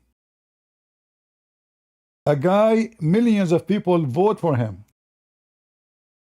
You assassinate anyone who opposes Putin and he is a serious threat to win, he got assassinated by Putin. Yet, according to Secretary Carlson, sorry, leadership required to kill people. It's required to be Genghis Khan. As long you are saying it's a requirement, based on your ethic and understanding, if Trump he kill people, it's required to kill. And notice here, Trump is not killing his own people. Putin is killing his own people, not only Ukrainian. For you, it's okay. Elections. I didn't talk about the things that every other American media outlet talks about. Why? exclusively, Yes, this is because my those question. are covered, and because I have. Look at the excuse, they are covered. That is an excuse? That's covered? So you go blind on it? Those serious issues, they are serious. Everybody talking about, so what you were talking about at that time when he assassinated his opponent, you were talking about Mickey Mouse? But everybody now is talking about the war in Iran. All the elite of the left, they are attacking Trump. So what you are talking about it, they are already covered. They made tons of stories against him because of this war. It's covered. Why you talk about it? Hypocrite, wicked dog. But dogs are loyal. You're not. He defend people, and those people are the most wicked.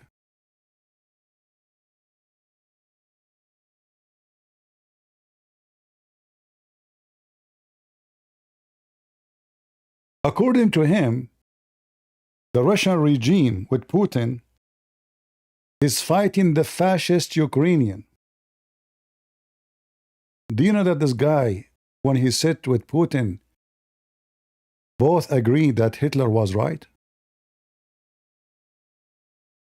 Putin said to him, well, the Polish did not agree with, they did not cooperate with Hitler, so they gave him the excuse to attack them, and he's right. Let me show you what the Russian TV says.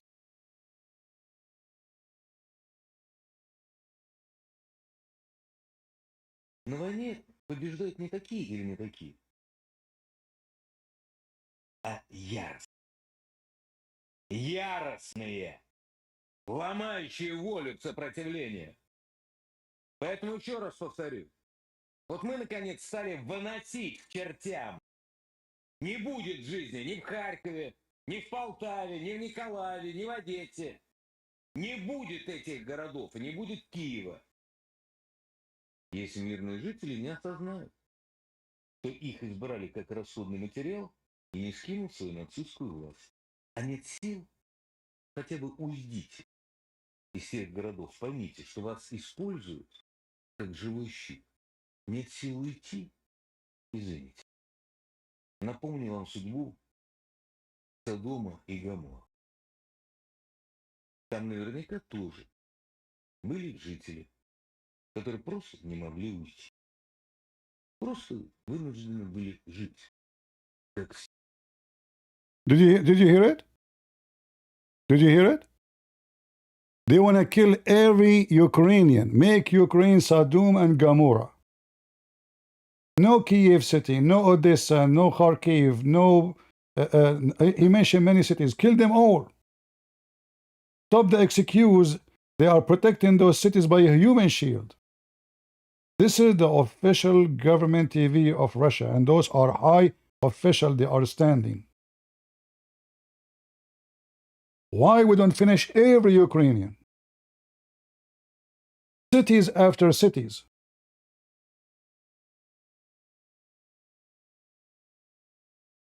And then they say to you that Ukrainians are fascist and Putin is defending his own. Russia, the most powerful country after America, is under attack by those Ukrainians. Kill them all. Let me remind you the fate of Sodom and Gomorrah.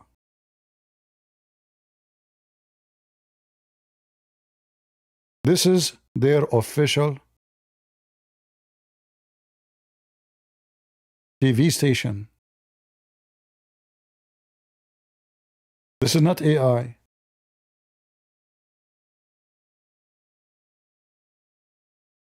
And all those who are in the stage, by the way, they agree.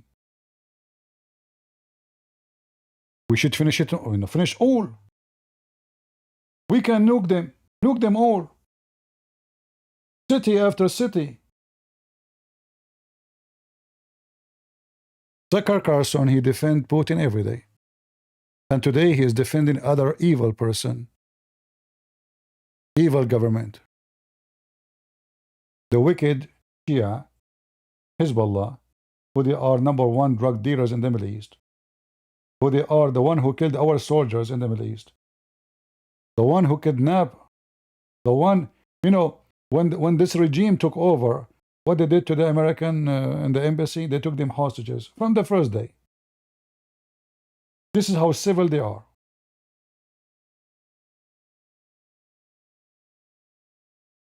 From the first day in their governing, they broke the law, international law.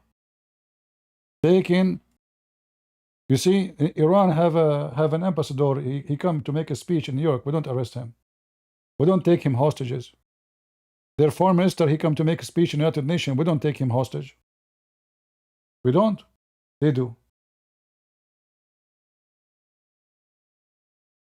Go. Wicked man. Now, here's our president, not even a month and a half into the conflict, which we are not winning, by the way, because the Straits of Hormuz are not open. There's one way to... Just to show you how stupid you are.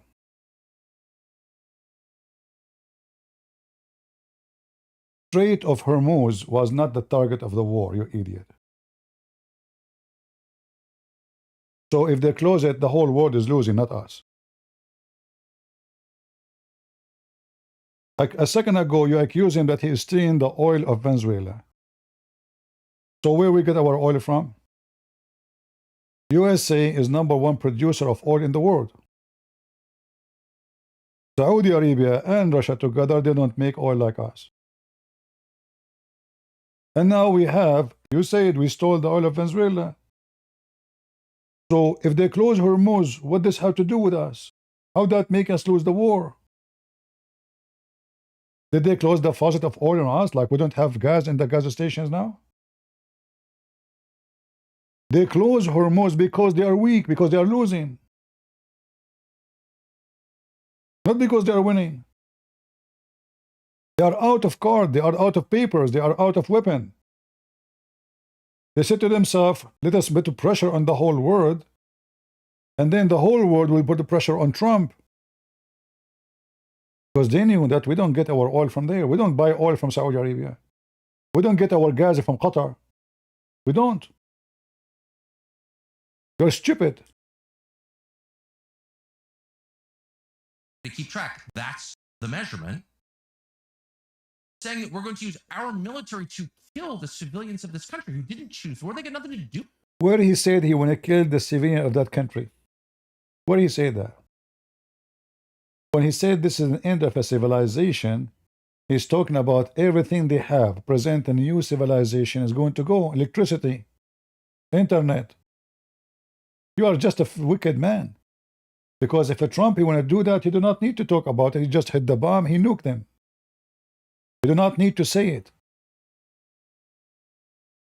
And just to show you how successful Trump is, those people don't want to negotiate until he said to them, I'm going to destroy this and this.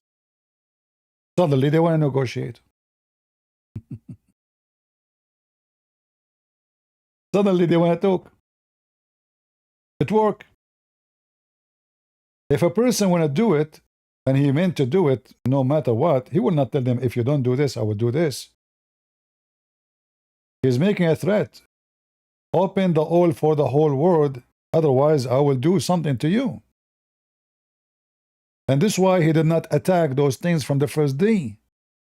In fact, if I am the president, if I am a Trump, I will attack those things in the first day of the war. Because if Iran have no electricity for the last 7 weeks, the regime is already collapsed. Already. Trump, he made a mistake, actually. He did not attack them in that point, in those positions from the first day. So now we have to thank Trump, saying, okay, because he made a threat, they promised to open Hormuz, which is for the benefit of the whole world. Thank you, Trump. You should be thankful. And now if he succeed in his negotiation, he is going to succeed because of this threat. Correct? Why J.D. Vance today is meeting with them in Pakistan? Because of this threat. So this threat brings peace. You are worried about post, but you are not checking out the result of it. Those wicked people, they don't listen to you unless you speak their language. They believe in killing everybody. They believe in bringing hell to everybody. Well, Trump, he says, I will bring hell to you. What's wrong with that? I will tell you, your wicked regime in Iran is being destroyed. And you are a foreign agent. Go. Do with it. They're like civilians everywhere. Blow up their bridges? Bridges on military bases? No, just Yes, the bridges they destroyed, they are military bases, you donkey. In the case of war, in case you do not know, they closed the bridges for caravan of army to pass. The first thing, okay, hold on.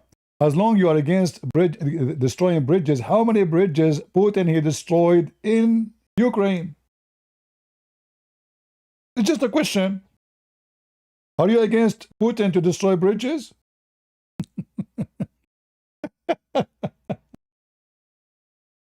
How many electric grid in Ukraine attacked by Putin every day?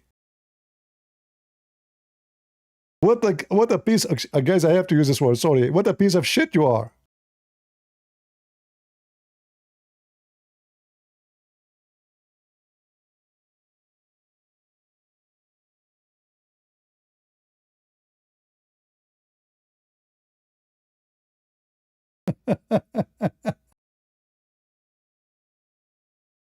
You know, Secretary Carlson, he believes Putin is doing the right thing. He's defending himself.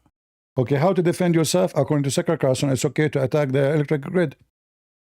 It's not okay to Trump to do. This is not a Christian. This is not a Christian behavior if you do that. All right? This is 4 days ago. 4 days ago.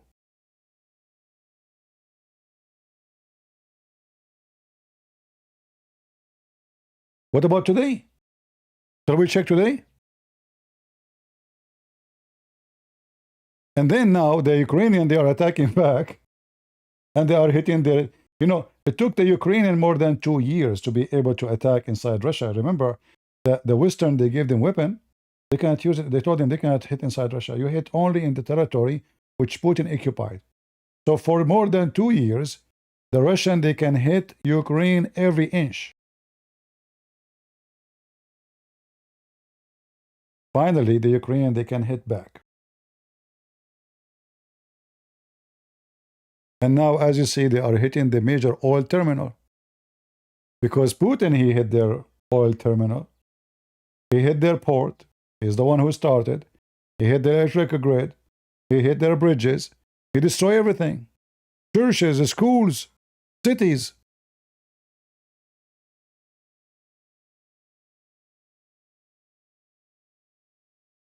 But according to the wicked Secretary Carlson is worried about the bridges. How dare you to attack bridges? How you do that? Civilian? You attack civilian? Why you don't do the same as Putin? Putin was a good guy. He don't attack civilian. He attack army people.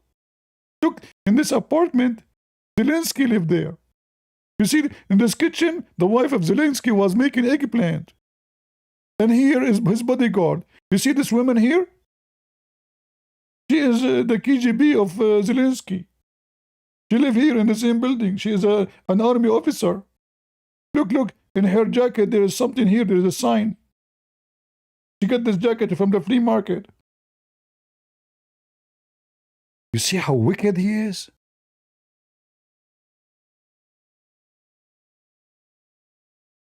Schools, hospitals, dead people everywhere. Tucker Carlson, he don't mind. Trump, he make a post. He did not say, I will kill civilians. The only incident in this war, they attack a school, which is true. It turned to be true. But this was by mistake. Why? Because was, and it was actually during the attack, an army base for the besieged. So what they did, they divided the whole area, one part to be school for the kids of the passage. So the whole compound is a passage, even the school. So the Americans, they have an intel that this is a passage, which means the secret police of Iran, they attack it. They don't know that there is little girls there. In the map, this is a center for the passage. It's true. Even when the attack is still there. But they do not know, they have an old intel, they do not know that this is a part of it converted to be a school. Look at the blood in the ground, look at this.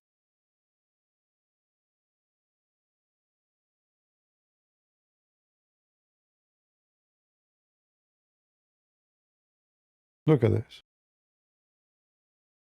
That did not anger the wicked Tucker Carlson. Because Ukrainian, they are not a human for him. Let them die. They are poor. If they are, you see, he keep talking about oil. What make you go to Qatar and defend Qatar? What make you go to Saudi Arabia and defend Saudi Arabia? Is it because they're oil? Why you don't go to Nigeria as long as you are a Christian and check and make an interview with those poor Christians who they are kidnapped and killed every day? Did Tucker Carlson or those wicked women cow dance ever made a video about Nigeria? No.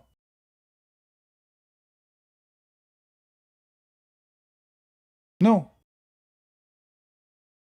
What make you interested in those countries except their oil?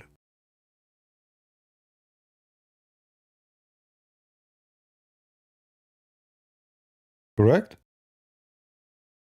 If the Ukrainians are rich and they have oil, he will defend them. But they are not. They are the poor.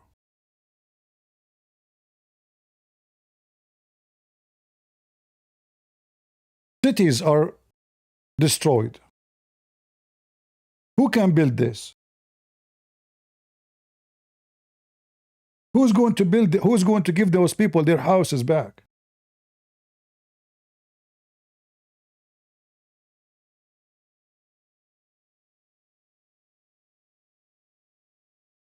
Yet he defends Russia. I'm mentioning here Russia to show you how double standard this wicked man is. So Putin attack electric grid, attack a school, attack a church. It's okay. No problem. What's wrong with that?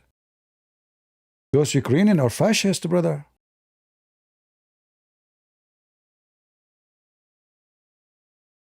What the attack happened today? Thousands of drones. Today. Attacking where? Cities. Towns.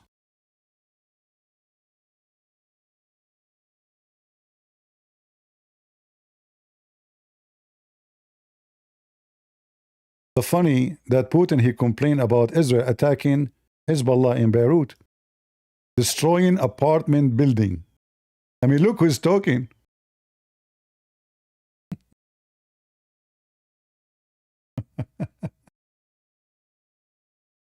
Look who is talking about attacking apartment building. Putin. And look who is talking. The wicked sucker Carlson. I don't know if I'm going to play all his video, guys. It's going to take forever. But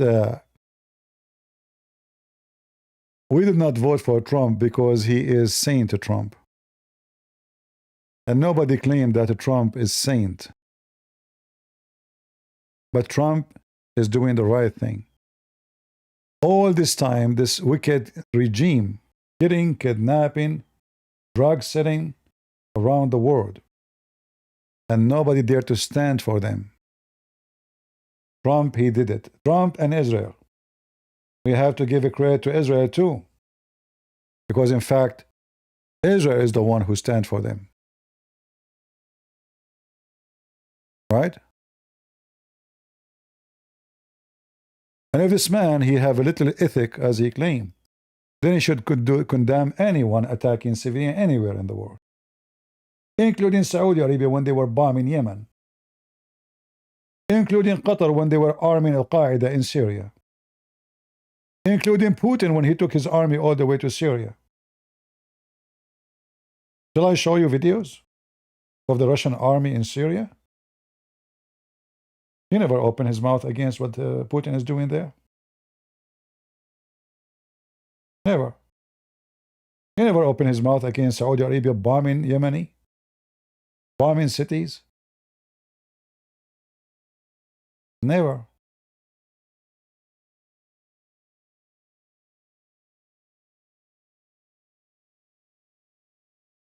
He never spoke against Hezbollah even once. He claimed that Hamas, all of those, they are, I mean, because if you think about it, if this guy, he claimed to be Christian, then how he support the ones who kill Christians?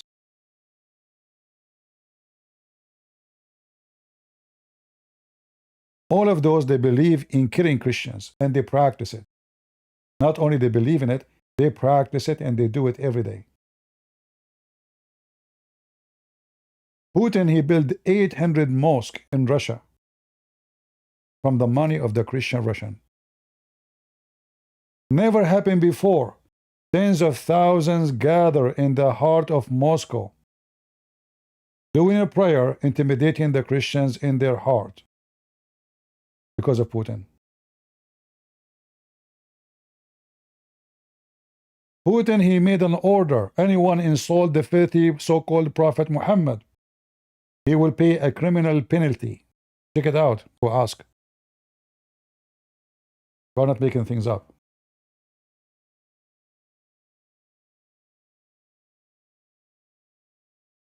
I go to Ukraine, I make speeches against Muhammad. Nobody arrests me. Nobody told me. They said to you, Zelensky, he closed the churches. Go. Type right now in YouTube. Easter in Ukraine. Tens of thousands going to churches. All churches are open. The one who arrests the priest is Putin.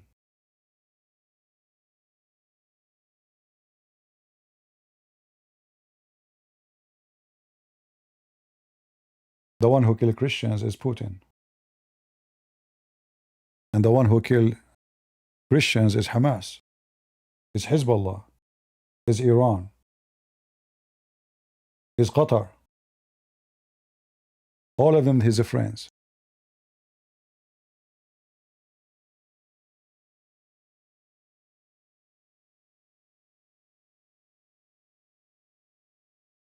This wicked man, he is in no position to speak about good or bad, for he is more bad than the bad. And those who keep talking about Epstein, just to show you how wicked the world is and how coward they are. In America, they teach kids how to put their 2 fingers in their anus to make it wide. This is what they teach in school. Nobody complain about it. Little girls, they have a boyfriend, they are not even 13 years old. Nobody complain about it. Women walking in the street doing prostitution in Los Angeles. Nobody complain about it. Young girls. Then there's a guy, his name Epstein. He brought 2 girls, they are underage. The whole world collapsed. I'm not defending the guy, but I'm showing you how hypocrite those society is. His best friend is Andrew Tate. His best friend is a person who lure young girls into sex business. His best friend, who he defend him so much. This Andrew Tate, he admit. Speaking about girls, he lured them into sex, they are underage. He mentioned when he started sleeping with them. He mentioned how many years they were with him. So if I say, my girlfriend is 25 years old, and she is with me for 8 years. How was her age when I started sleeping with her? That's what he did. All of you are Epstein. You are a liar. You are awkward. You are a hypocrite. And he himself, he defend the biggest Epstein in history. He defend Muhammad. Muhammad, he F little girl. And all the Muslims, they F girls, they are young. All of them. Why he don't speak against Muhammad who F little girls? The girls is used by Epstein. He did not kidnap them. I'm not defending the guy, by the way. Don't take me wrong. He's wicked, for sure. But obviously those people, they are working in prostitution already.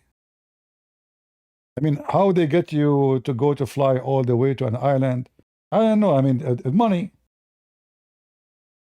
Give me a reason. You can say they are young, they are lured. Okay, no problem. I understand. But so we have to condemn them all then. We have to condemn anyone who do that. How come he defend Muhammad? How come he defend Andrew Tate? How come he speak about Epstein? Doesn't make sense. 15 years old is twice older than Aisha. Not twice, 3 times older almost. She was 6 years old.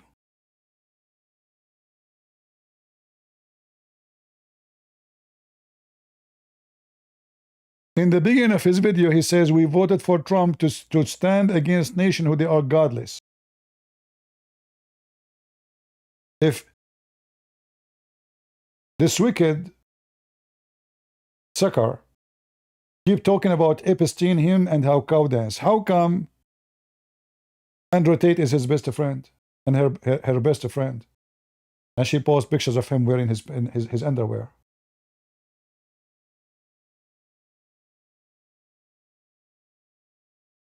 If you condemn Epstein, you can't be friend with Andrew Tate. Can you? Same time, this wicked sucker Carlson, he mentioned in his video that he was 15 feet away from Trump when he became a president, when he took an oath. But Trump is known all his life what he is, what he do. Why you friend him? Why you defend him? Why you support him for election? Like when Trump before he spoke that he is a good Christian. Like did he make speeches about Jesus before? Why you supported him? If you are a person who is too much into Christianity, but now he's trying to convince those who vote for Trump to not to. Then you ask yourself, let us say for the sake of argument, if we don't vote for Trump, who is going to win the election? The LGBTQ. So he's asking you to win, to let the LGBTQ take over. Why? Because he is fighting Hezbollah. That make him a bad person.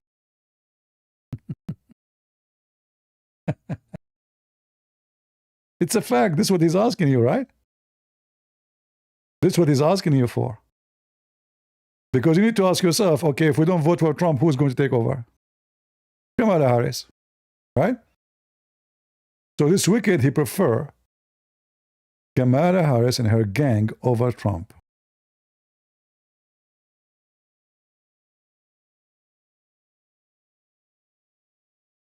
I hope that soon they will put him in jail.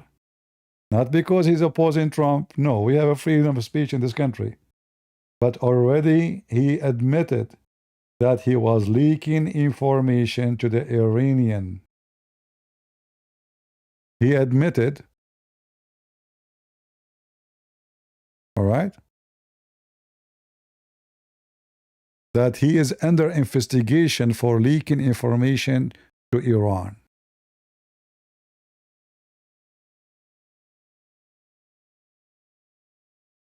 I hope and I pray that those wicked people will be exposed badly very soon. Already they are exposed by us, but I mean exposed legally. I would love it to see this guy going for treason for a long time in jail. I would be happy if this woman, cow dance, she go bankrupt because she accused the president of France's wife that she is a guy. I mean, look how silly they are. You know, they are looking for conspiracy. They know what people like, gossip and conspiracy. So suddenly it's very important for us to know if there is a little piece of meat between the legs of macaroni wife. How important this topic. She is fighting to prove it. Wow. Christians in Nigeria are slaughtered by hundreds. Never open her mouth. Never. She supposedly African too. She's African. But her friends all are white. They are rich. Very rich. But she is busy with the macaroni wife. And now she is busy with Israel. The Jews. But she and he, both of them, they make fortune from the Jews. He worked for Fox News, owned by a Jew. His career is built by the Jew. Same for her. As soon they are kicked out, in fact, I believe that that woman there, she started doing things so she will be kicked out. So her contract will be broken because she found a better source of income. She became now so famous, she do not need them. So they use the Jews to get famous. It's like a ladder, you know, they step on you. As soon as she is out, and now she is famous, she do not need the Jews. Let us bite them. We know better. Let me explain to you, forget about this wicked man.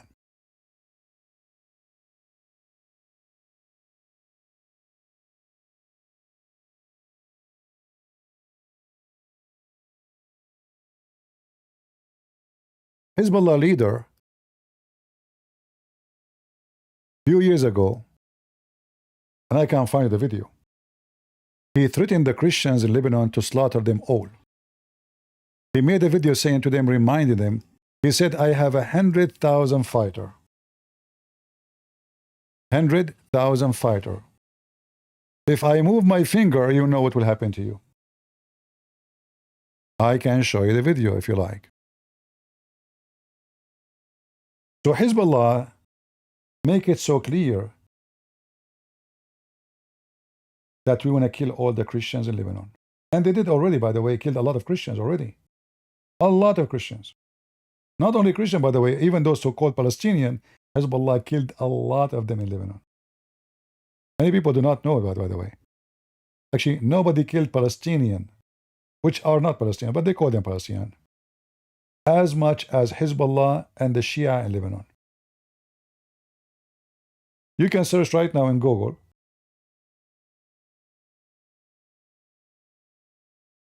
For this.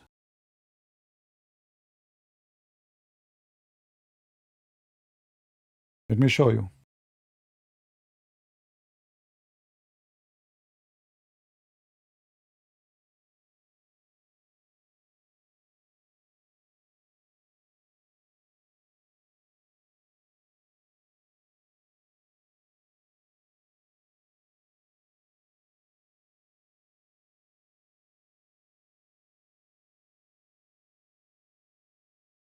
Nobody ever hated the Palestinian as much as Hezbollah.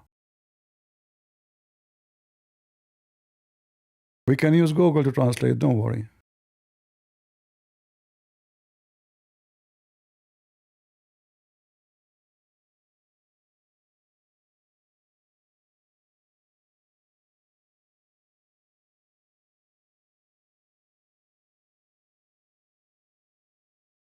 Come on, translate. Here we go. This is what the Shia did to the so-called Palestinian in Lebanon. They cut water from them, food. They stop any man who is supposedly Palestinian, they cut his throat on the street. They surrounded them in their camps for almost 3 years.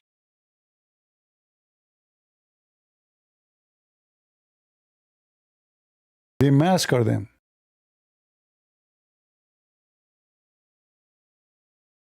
Those are the same ones who claim that they are defending Palestine. It's a fact. We are not making fictions, my friend. This is not fiction. This is who they are. They slaughter thousands and thousands. They destroy their houses. They bombed them. They shot them. They did not allow them to receive food, water, anything. In certain time, they start eating dead body. This is what Hezbollah, who claim defending so-called Palestine. The same people.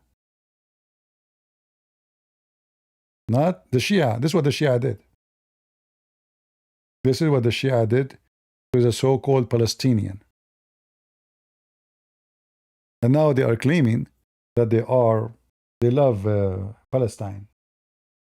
No, they are not defending anything to do with this. The whole idea is how Iran spread its power over the Middle East. And to spread the Shia. And the Shia, if they spread Shia, they can control the Middle East. So all the Shia, they belong to the mullahs of Iran. They have to receive command from those mullahs. So the religion is a tool of power. Israel is a tool to control, which means we will make those people believe that we are here to fight Israel. And all the Muslims, they agree on hating Israel. So we can use Israel as a target of hate. But the purpose is to control all the area. So all this area will become Shia. The same as it used to be before. In case you do not know, Egypt was one day all of it Shia. Qatar was Shia. Emirat was Shia. Bahrain was Shia. Most of the Middle East was Shia. So they're trying to get their glory. The Persian trying to get their control of the Middle East, but this time in the name of Shiaism. So when Israel attacking Hezbollah, they are cleaning the weeds in Lebanon. Those people, they were going to kill the Christians if there is no Israel. If there is no Israel, those people will give their weapon? No. They will start slaughtering the Christians. What if they slaughter the Christians? Oh, okay, we slaughter the Muslims, Sunni. Because they hate the Sunni. In fact, they love to kill Sunni more than Christians. It's a fact. So Iran in certain time, just until last year actually, they have control all the way from Iran, Iraq, Syria, Yemen, a massive empire of Shia. And Israel is just an excuse.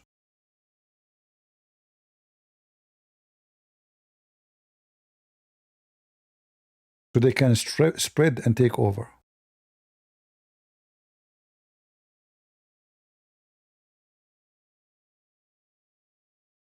All right? Israel is not the target, really. You see, Iran never actually attacked Israel. They never. They always use somebody else. Hezbollah in Lebanon, Yemen, anyone, but not them. They never send a rocket at Israel. Never, never. All these years. Never before.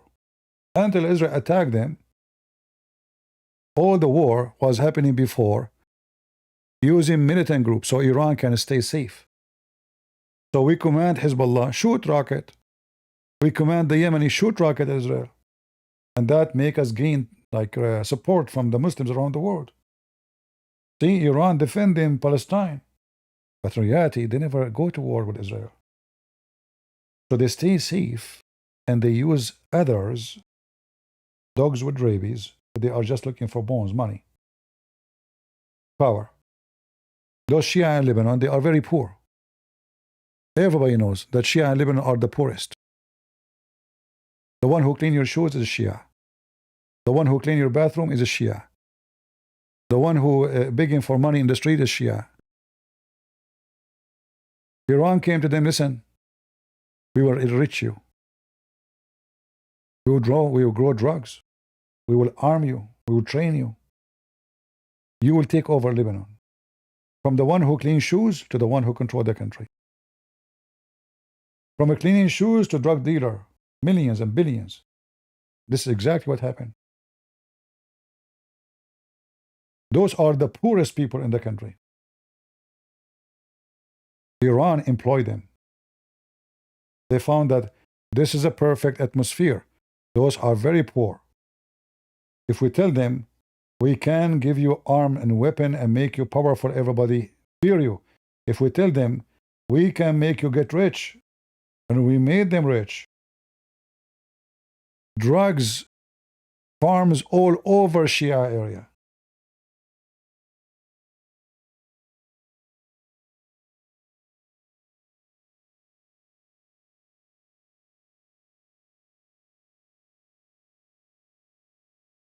If you go right now and search for Hezbollah drugs, don't take propaganda.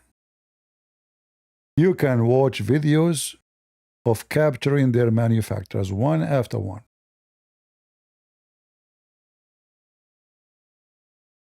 Israel caused a disaster for Iran. When they did destroy the regime in Syria, all the manufacture of Hezbollah for drugs in Syria closed. So the source of money for Hezbollah, which means Iran. So Iran now use them as a drug farms, but the money go to them too. Money laundry too. They send to Venezuela, they send to Saudi Arabia, they send to Emirat. Lebanon is very well known to be a green country. Middle East known to be desert.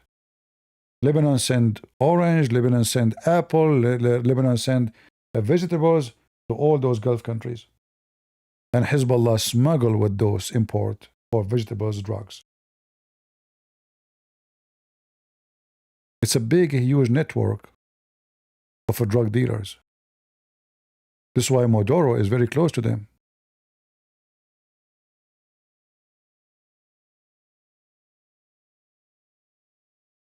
If we go to YouTube, we can find tons of videos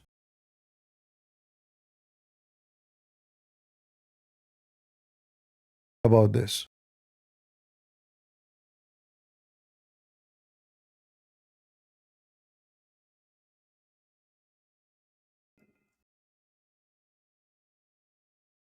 Like there is tons of videos actually, but I don't want to play something will very copyright issue. But you can search yourself, you will find that we are not making things up. And the funny is they are very religious, but they sell drugs and they grow drugs. No, very religious.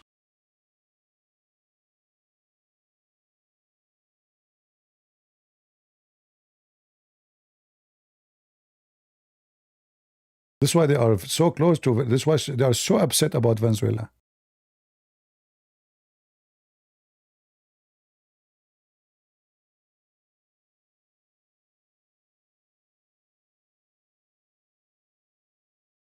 Lord have mercy. I hope you got an idea. And I hope you understand that when those people, they say, don't vote for Trump, they are trying to make the ones who you don't want them to be there to be there. Who is the one who want Kamala Harris to win? Iran. Is that true? Who is the one who want us to have weak leadership? Iran, Russia, the enemies. Is that true? All of us, we knew that Iran were working so hard, hoping that Trump will never win.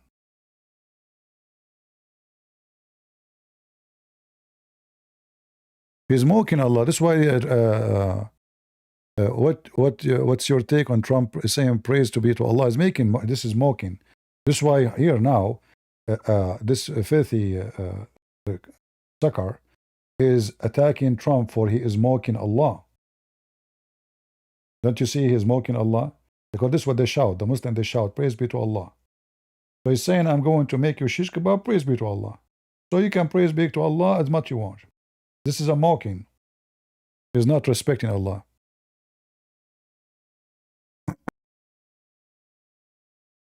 And now this guy here is upset, Tucker Carlson, because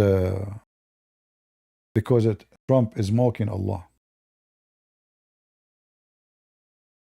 God bless you too, Christos. Thank you.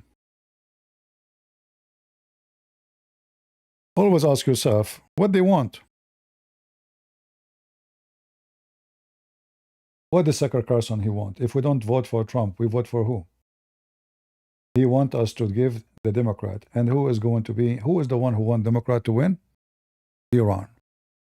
Because if Democrat is still there, if Joe Biden there, is Kamala Harris there, those people, they will have their nukes. They will have their way in everything they want. Only your enemy, they want you to have a weak leadership. Only your enemy. And there's no question that this guy, he hates America. I will not be surprised if he's even a Muslim Shia or Sunni, it doesn't matter. All is the same wickedness. Right? CP, will the Sunni join Israel to fight Shia? Or the Sunni and Shia put aside differences and join together to fight Israel? Maybe in the future, but you see that the hate between Shia and Sunni is beyond Israel. You know, their hate is massive.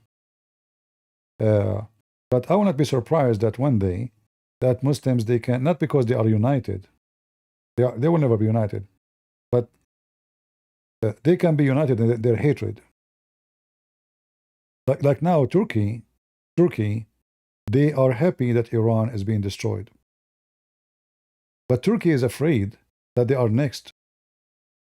So Turkey and Erdogan is upset in the same time. Why?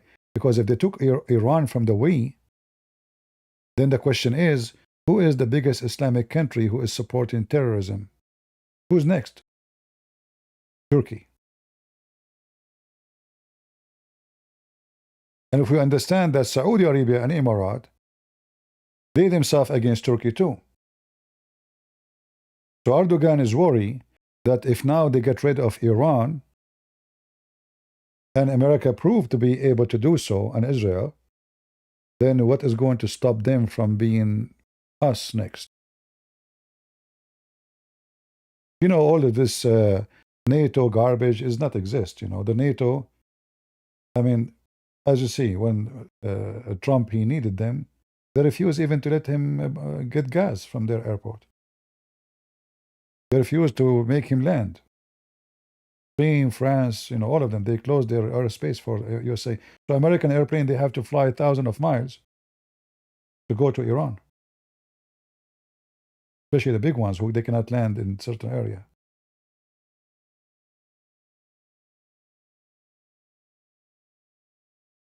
Shia and Sunni, they can be united against Israel. It can be. But if that serves a purpose fit with them, which means Emirates, as Muslim country, they will be happy if Israel is destroyed. However, Emirates today understand that it's very important that Israel exists because they bring balance and security to them. If Emirat now alone, can they fight Iran? No. If a Trump, he says to Emirat, we don't care for you, China will not dare to get involved. Who is going to protect Emirat? Israel.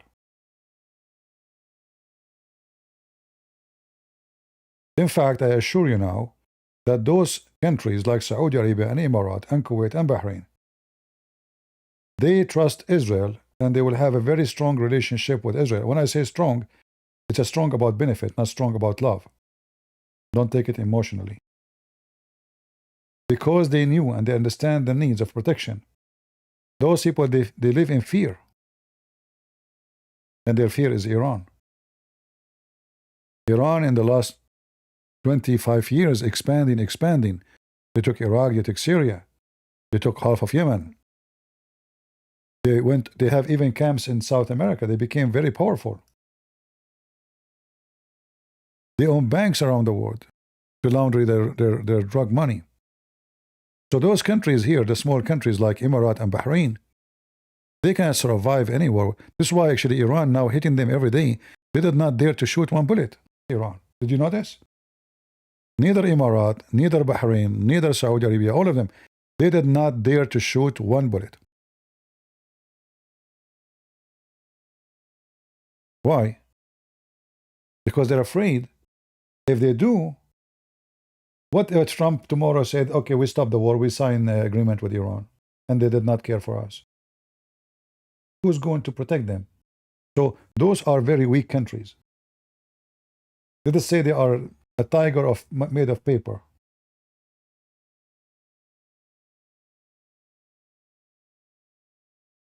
The only one they can trust to protect them is Israel. Because Israel is doing their own interest too. Iran is an enemy. So we have a common enemy. Like, you know, like the enemy of my enemy is my friend. Right? But if the enemy changed tomorrow,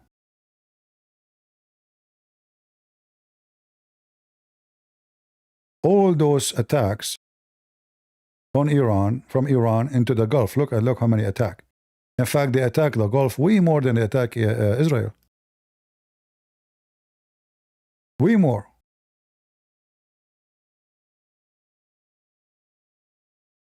For many reasons. First, they are closer. Secondly, they are easier. Number three, they don't have enough defense like Israel.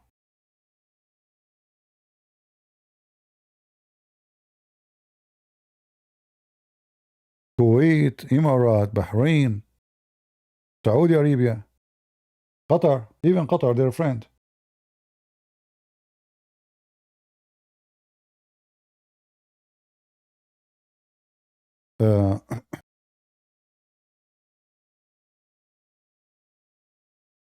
So this unity can happen in the future, God knows when. But for now, those countries, they need Israel. This is why actually the Emirati, they are smart. They sign an agreement with Israel, even security agreement. Exchange of technology and information. Because they understand that their security is extremely at risk. And they have no way to trust. They can't trust American. They can't trust European. Look, like now, Saudi Arabia and all of them, they attack. Did any European countries, the Qatar, they have a French base. French base. They have a security defense agreement with France. Did the French defend them? No. They have a British base. They have American base. I mean, those people, they brought everybody. Same as Emirates, same as Bahrain, same as Kuwait. But here we go, Iran is attacking them. The European, they put their head between their legs. All the security agreement they signed with them, it turned to be fought. The only one is involved in this war is America and Israel. Europeans refused even to do anything. And now, because Trump is forcing them to be involved, he threatened them to dismiss the NATO. So now they are meeting together to see how they can open Hormuz. After Trump, he beat the hell of them. And after they noticed that this might be taking long, Iran taking over Hormuz, it will harm Europe, not America.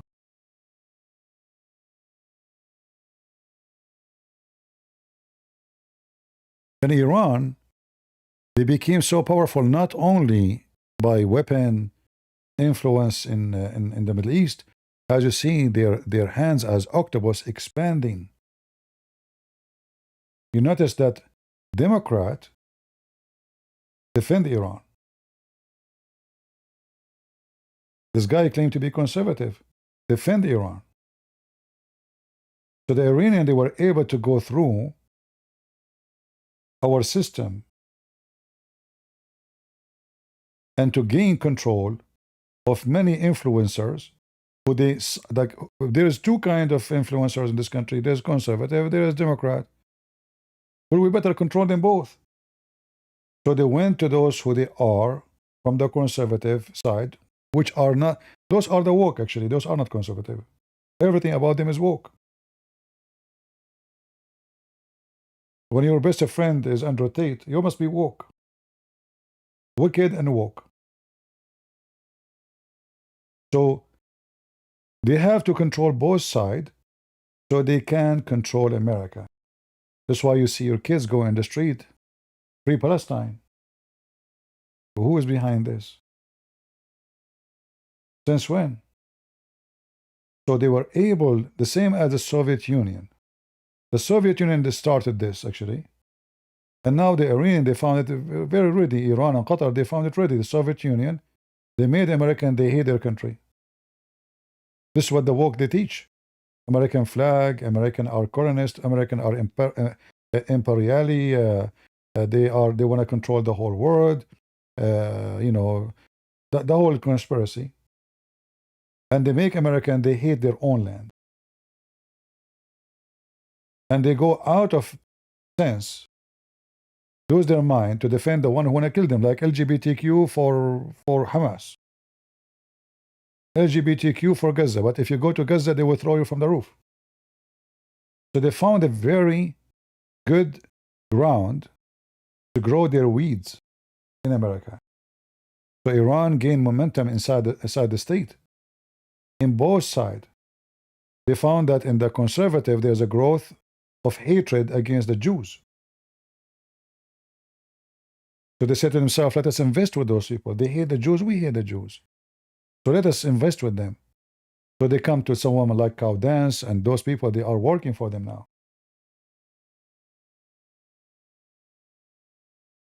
And we do not know what is behind the scene too. It's very possible that this guy already became a Muslim. Who knows? So obviously he's mentally ill. Your enemy, the best way to conquer you is to use your kids. Especially if your enemy is weak, he cannot kill you. You are so strong. But your kid can kill you. If we can make their own kids fight their own families, who can beat that? Nobody. So they will brainwash your kids, and Tucker Carlson is part of this tool. Trying to brainwash you, make you believe that Bishop Trump is not a good Christian, and he is a good Christian. If a Trump is a Christian, shall not attack Iran, shall not say this and that. But Iran can kill Christians. Iran can kill and rape and kidnap. Iran can send a rocket. Iran, if whatever they do, they can send rocket at apartment building. They can. It's okay. They can kill Jews. It's okay. But you cannot do that to the Iranian. That's not okay. So the message is so clear. This guy already, he is under investigation for being a foreign agent in the in the legal language mean he is a spy.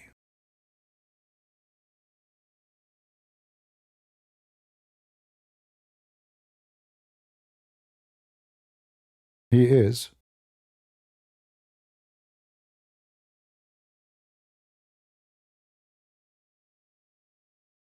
a spy.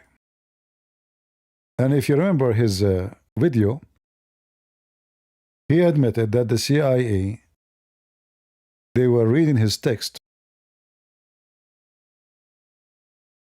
He said that his text was sent to the people of Iran.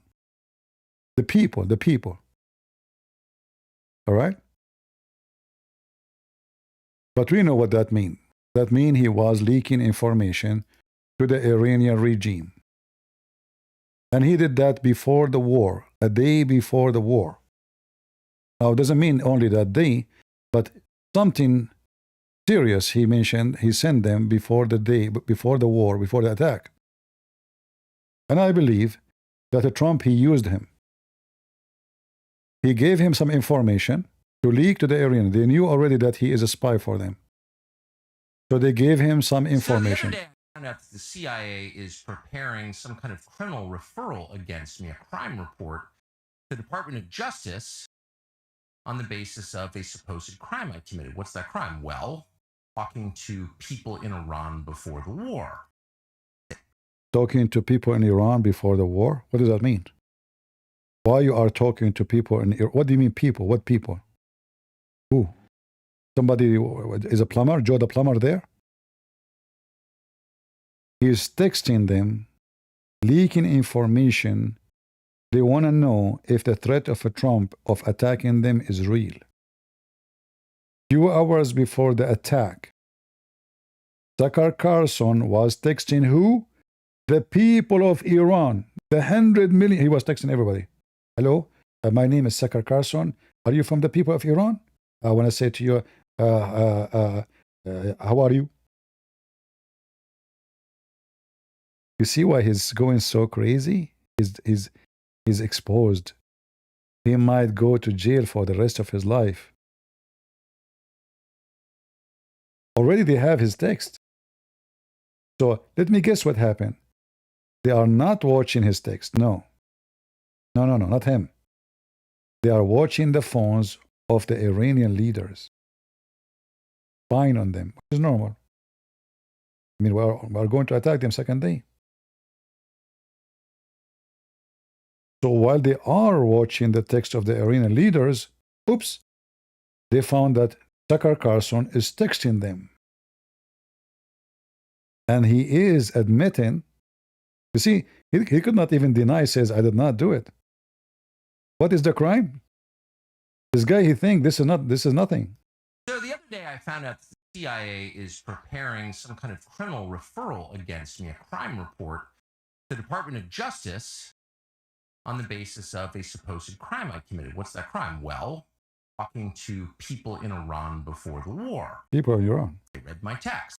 Text, huh? So the crime under consideration apparently would be the Foreign Agent Act, something like that, acting as an agent of a foreign power. And I don't expect this to go anywhere. Sure. I'm not too worried about an actual criminal case against me for a bunch of reasons. One, I'm not an agent of a foreign power. Unlike a lot of people commenting on U.S. politics and global affairs, I have only one loyalty, and that's the United States. And exactly. That's why you defend the Iranian regime. You have one loyalty. I've never acted against it.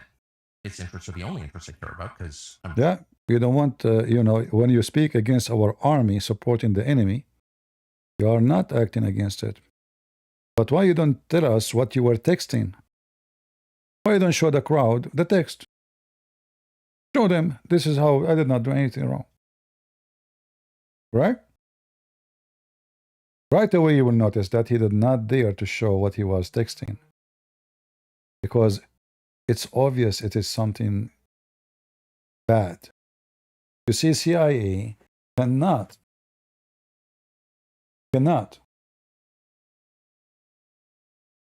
make a crime or file a crime charge against me if I send somebody in Iran text saying, how are you doing? What is the weather there? How is the economy? You guys can afford food? They cannot do that. They cannot go and file a crime against you for doing that. So what is exactly, how bad the text you send, which is considered a crime, big one. Remember, this person is a famous man. He was close to Trump. He is not, easy figure to arrest. You have to have something very solid in order to bust him. It can't be just saying, hello, how are you doing? It must be something very wicked. Commenting on U.S. politics and global affairs, I have only one loyalty, and that's the United States, and have never acted against it. Its interests are the only interests I care about because I'm from here and I have a lot of kids. So that's not a concern. I've also never taken money from anybody. Don't need it, don't want it. How we know? Corrupto? Bitcoins? He did not give you anything. You know, a journalist, a day before the war, is texting the enemies. Was that an interview? No. Did you publish it? Did you post it? No. So what is secretly done, staying secretly until the CIA make it, or somebody leak actually, he's saying, by the way, look at this, just to show you how much he's connected. Somebody from the CIA or from the Department of Justice told him that they are preparing a file for you. You see why he is a perfect spy? If you notice, in the day of the before the war, there is a guy. He is a consultant. He is the head of security. I think consultant for Trump. They force him to resign. What his name? Anyone remember his name? That person, I believe, his resignation connected to Carlson. I think he was leaking information to Carlson. And this guy is one of the most important people in the White House. This is not an easy figure. He is in charge of terrorism. He himself is in charge of this, and Iran itself.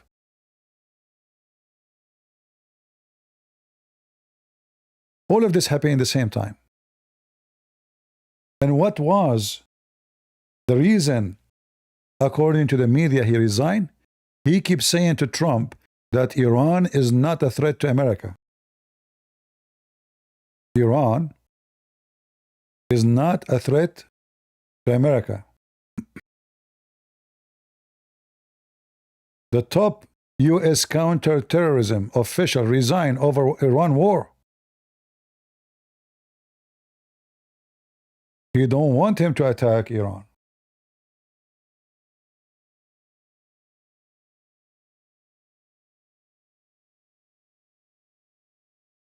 And if you read carefully, you will see they are conducting there's investigation with him. So what the crime he committed?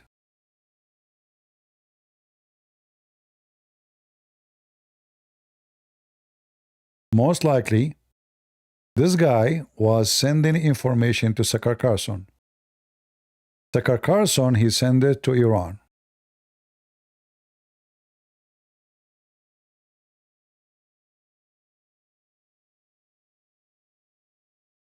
You see how Iran was able to betray the system?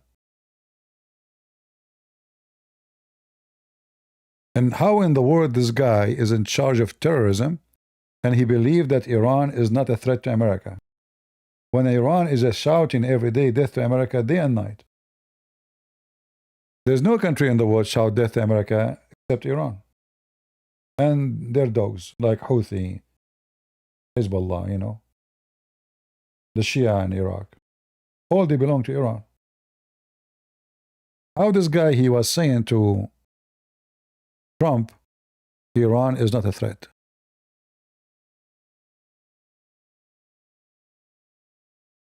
And you notice Both of them, they share the same thing. This man and Tucker Carlson. And the investigation against Tucker Carlson connected to the investigation with this guy.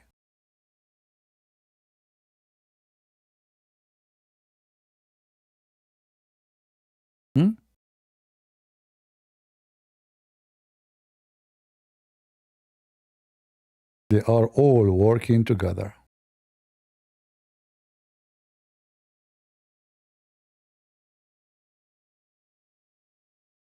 Who is the one behind the propaganda that Charlie was killed by Israel? This guy. He told Tucker Carlson. Tucker Carlson started the propaganda with cow dance.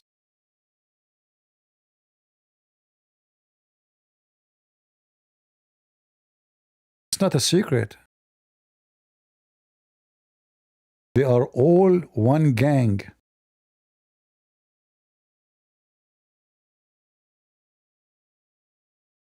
And all they share one enemy.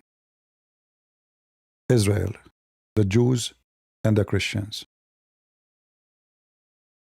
You see how you can connect the dots together? Iran is not a threat according to this guy, Joe. Iran is not a threat according to this guy, Tucker Carlson. Iran is a good country according to cow dance. All they share the same thing. And imagine how dangerous this Iran is, to the point they are in the White House, spying at the Trump plan. But I believe that the intelligence in USA, they were able to find out early. So they gave information to this guy and this guy.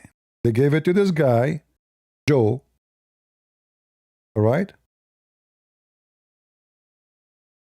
And Joe, he gave it to Tucker Carlson, and Tucker Carlson gave it to Iran. And I believe they told Tucker Carlson or Joe, we will not attack Iran. Just the president is making just a threat. Don't worry. He sent them text messages saying, don't worry, there's no attack. Second day in the morning, those people, they were meeting comfortably, not in the basement, because they've been told that Trump will never attack them.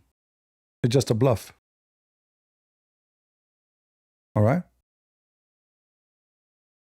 Don't worry about it. So I believe that Trump, he used them. You see, many, they might say, like Trump, sometimes he sounds like a big boy. He make sometimes it sounds like a stupid statement. Trump is a very, very, he play everybody around him. He's not stupid. Like, in one day, he say 100 things, each one of them against the other thing, in the same day. You might think that this guy's crazy. No, he's you know, he's fooling them. So nobody knows what he will do. The whole idea is nobody can predict, especially the enemy. They cannot predict what Trump will do. So those people, they fell into the trap of Trump. He made them transform false information to Iran.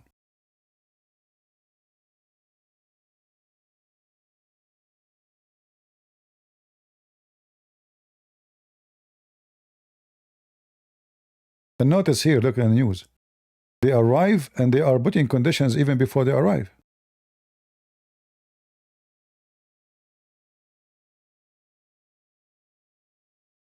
Precondition is met. Screw them.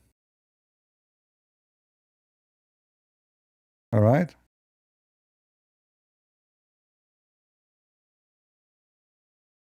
Just screw them. They understand one language. We know that they are not going to seek peace.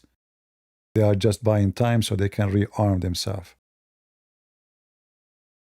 And possibly Trump, he agreed for this temporary ceasefire, so we can, you know,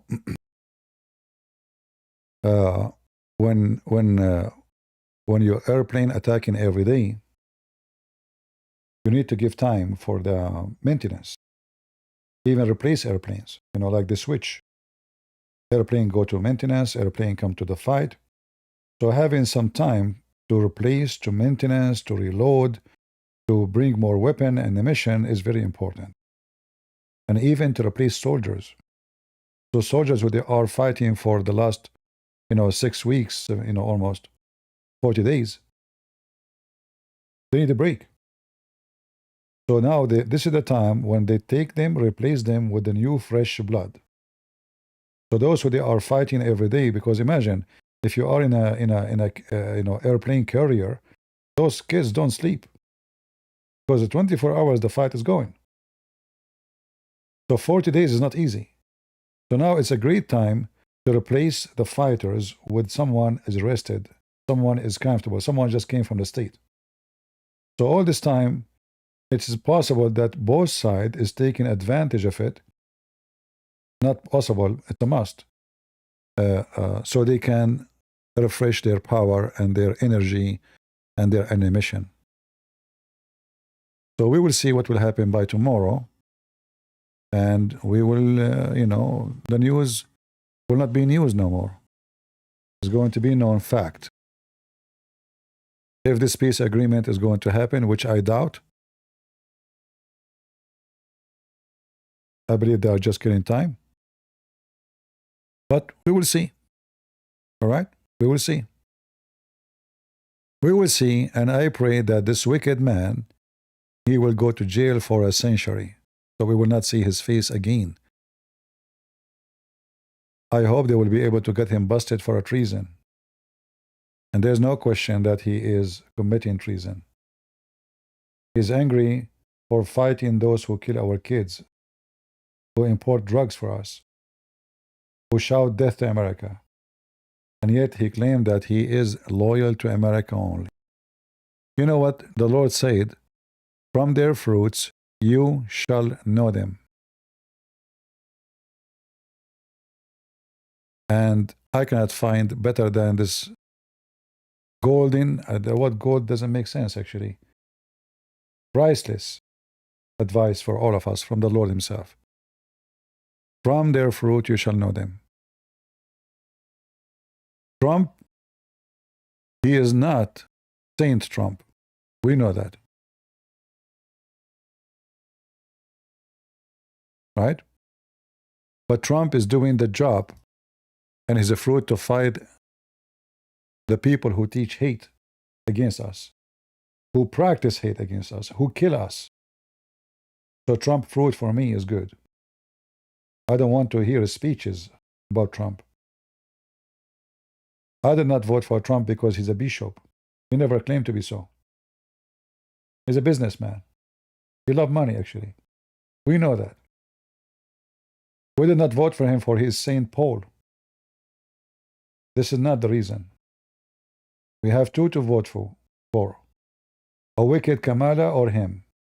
There's no other choice. He is the best choice for us, and he proven it. He fought the school teaching, corrupting our kids. He's against abortion.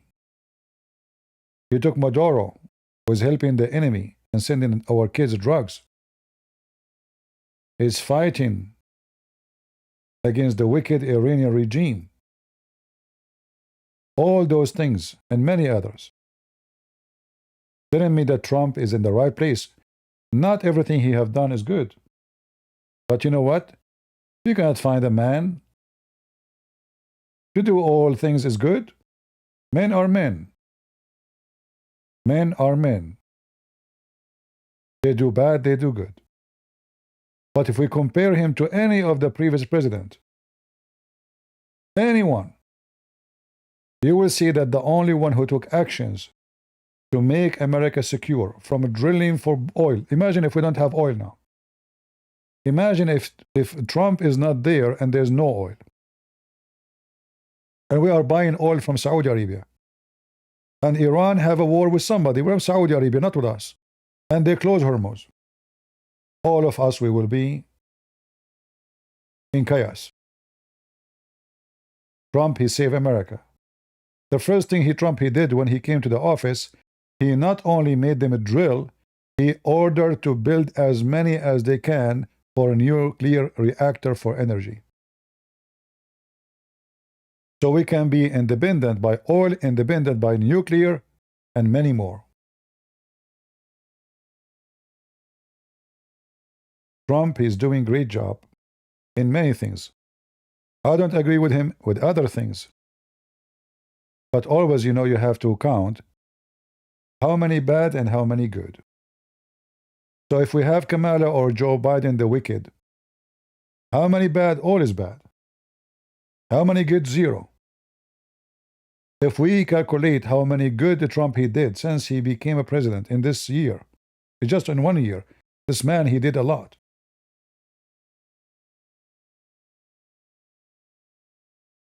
So they are saying to you, fight Trump, hate Trump, don't vote for Trump. He's no Christian.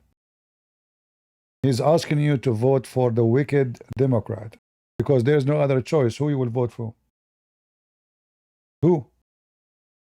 He's trying to make you not to support Trump so he can strip him from power and Iran regime can survive.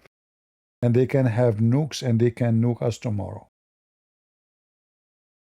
As simple as that.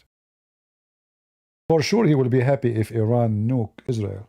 There's no question about it.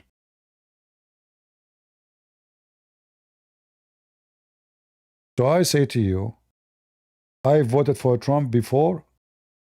I will vote for whoever Trump he want to be in the office unless this person have a history to vote against the Bible. As simple as that. And this man is a wicked skunk. And we should not listen to them.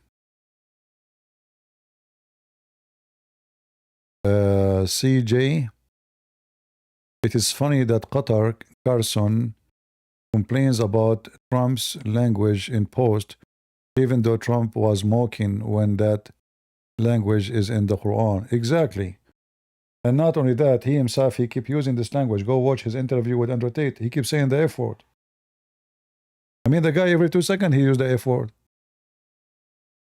Right? Is it a bad word? If it's a bad, why you use it to yourself?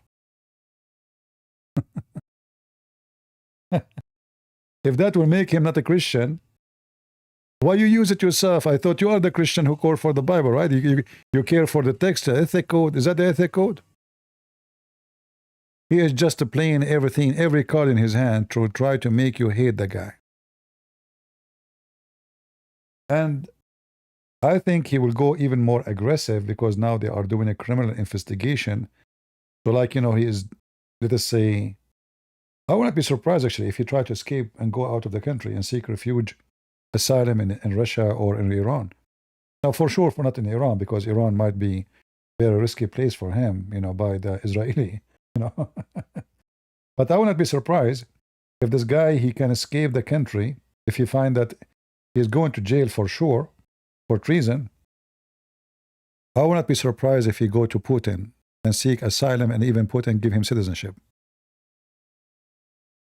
Are you going to be surprised if he did it? I will not. However, tomorrow is coming, and with tomorrow, there's more news to come. I want to say thank you all for being here. And I say to Tucker Carlson, saying to Trump,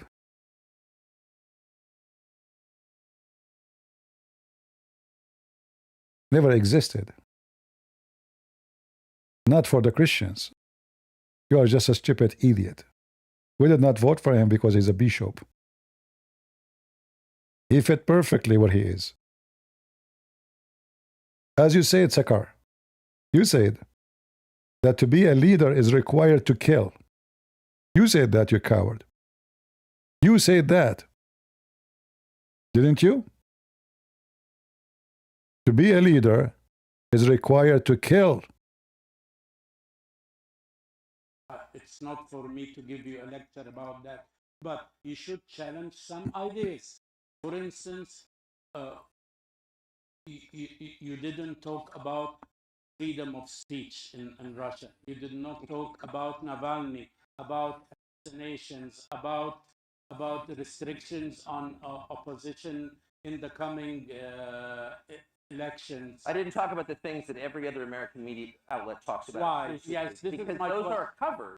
And because I have spent my life talking to people who run countries in various countries and have concluded the following: that every leader kills people, including my leader. Every leader kills people. Some kill more than others. Leadership requires killing people. Leadership required killing people, sorry. Required. But if Trump, he kill people, he is not a good man. Why he don't talk about Putin killing people? Because leadership required. You cannot be a leader if you don't kill. You have to kill. Sorry, this is how it is. And the excuse you don't talk about it because other people are talking about it. That is a false excuse. I'm glad that this guy, he cornered you. At least there is somebody smart spanking this idiot. So Putin assassination to his opponent is okay. No freedom of speech, no problem. No, etc. Actually, in this video about the CIA, he's complained why CIA are watching his text. So Putin watching everybody text is fine for him, but not my text. You cannot do that. What a wicked scumbag. Anyway, time to go. And I want to say thank you for all of you guys. I hope we can meet tomorrow again. Always remember that God is good. So is Jesus. And we are the crusade. God bless you. And we will see you soon. See ya.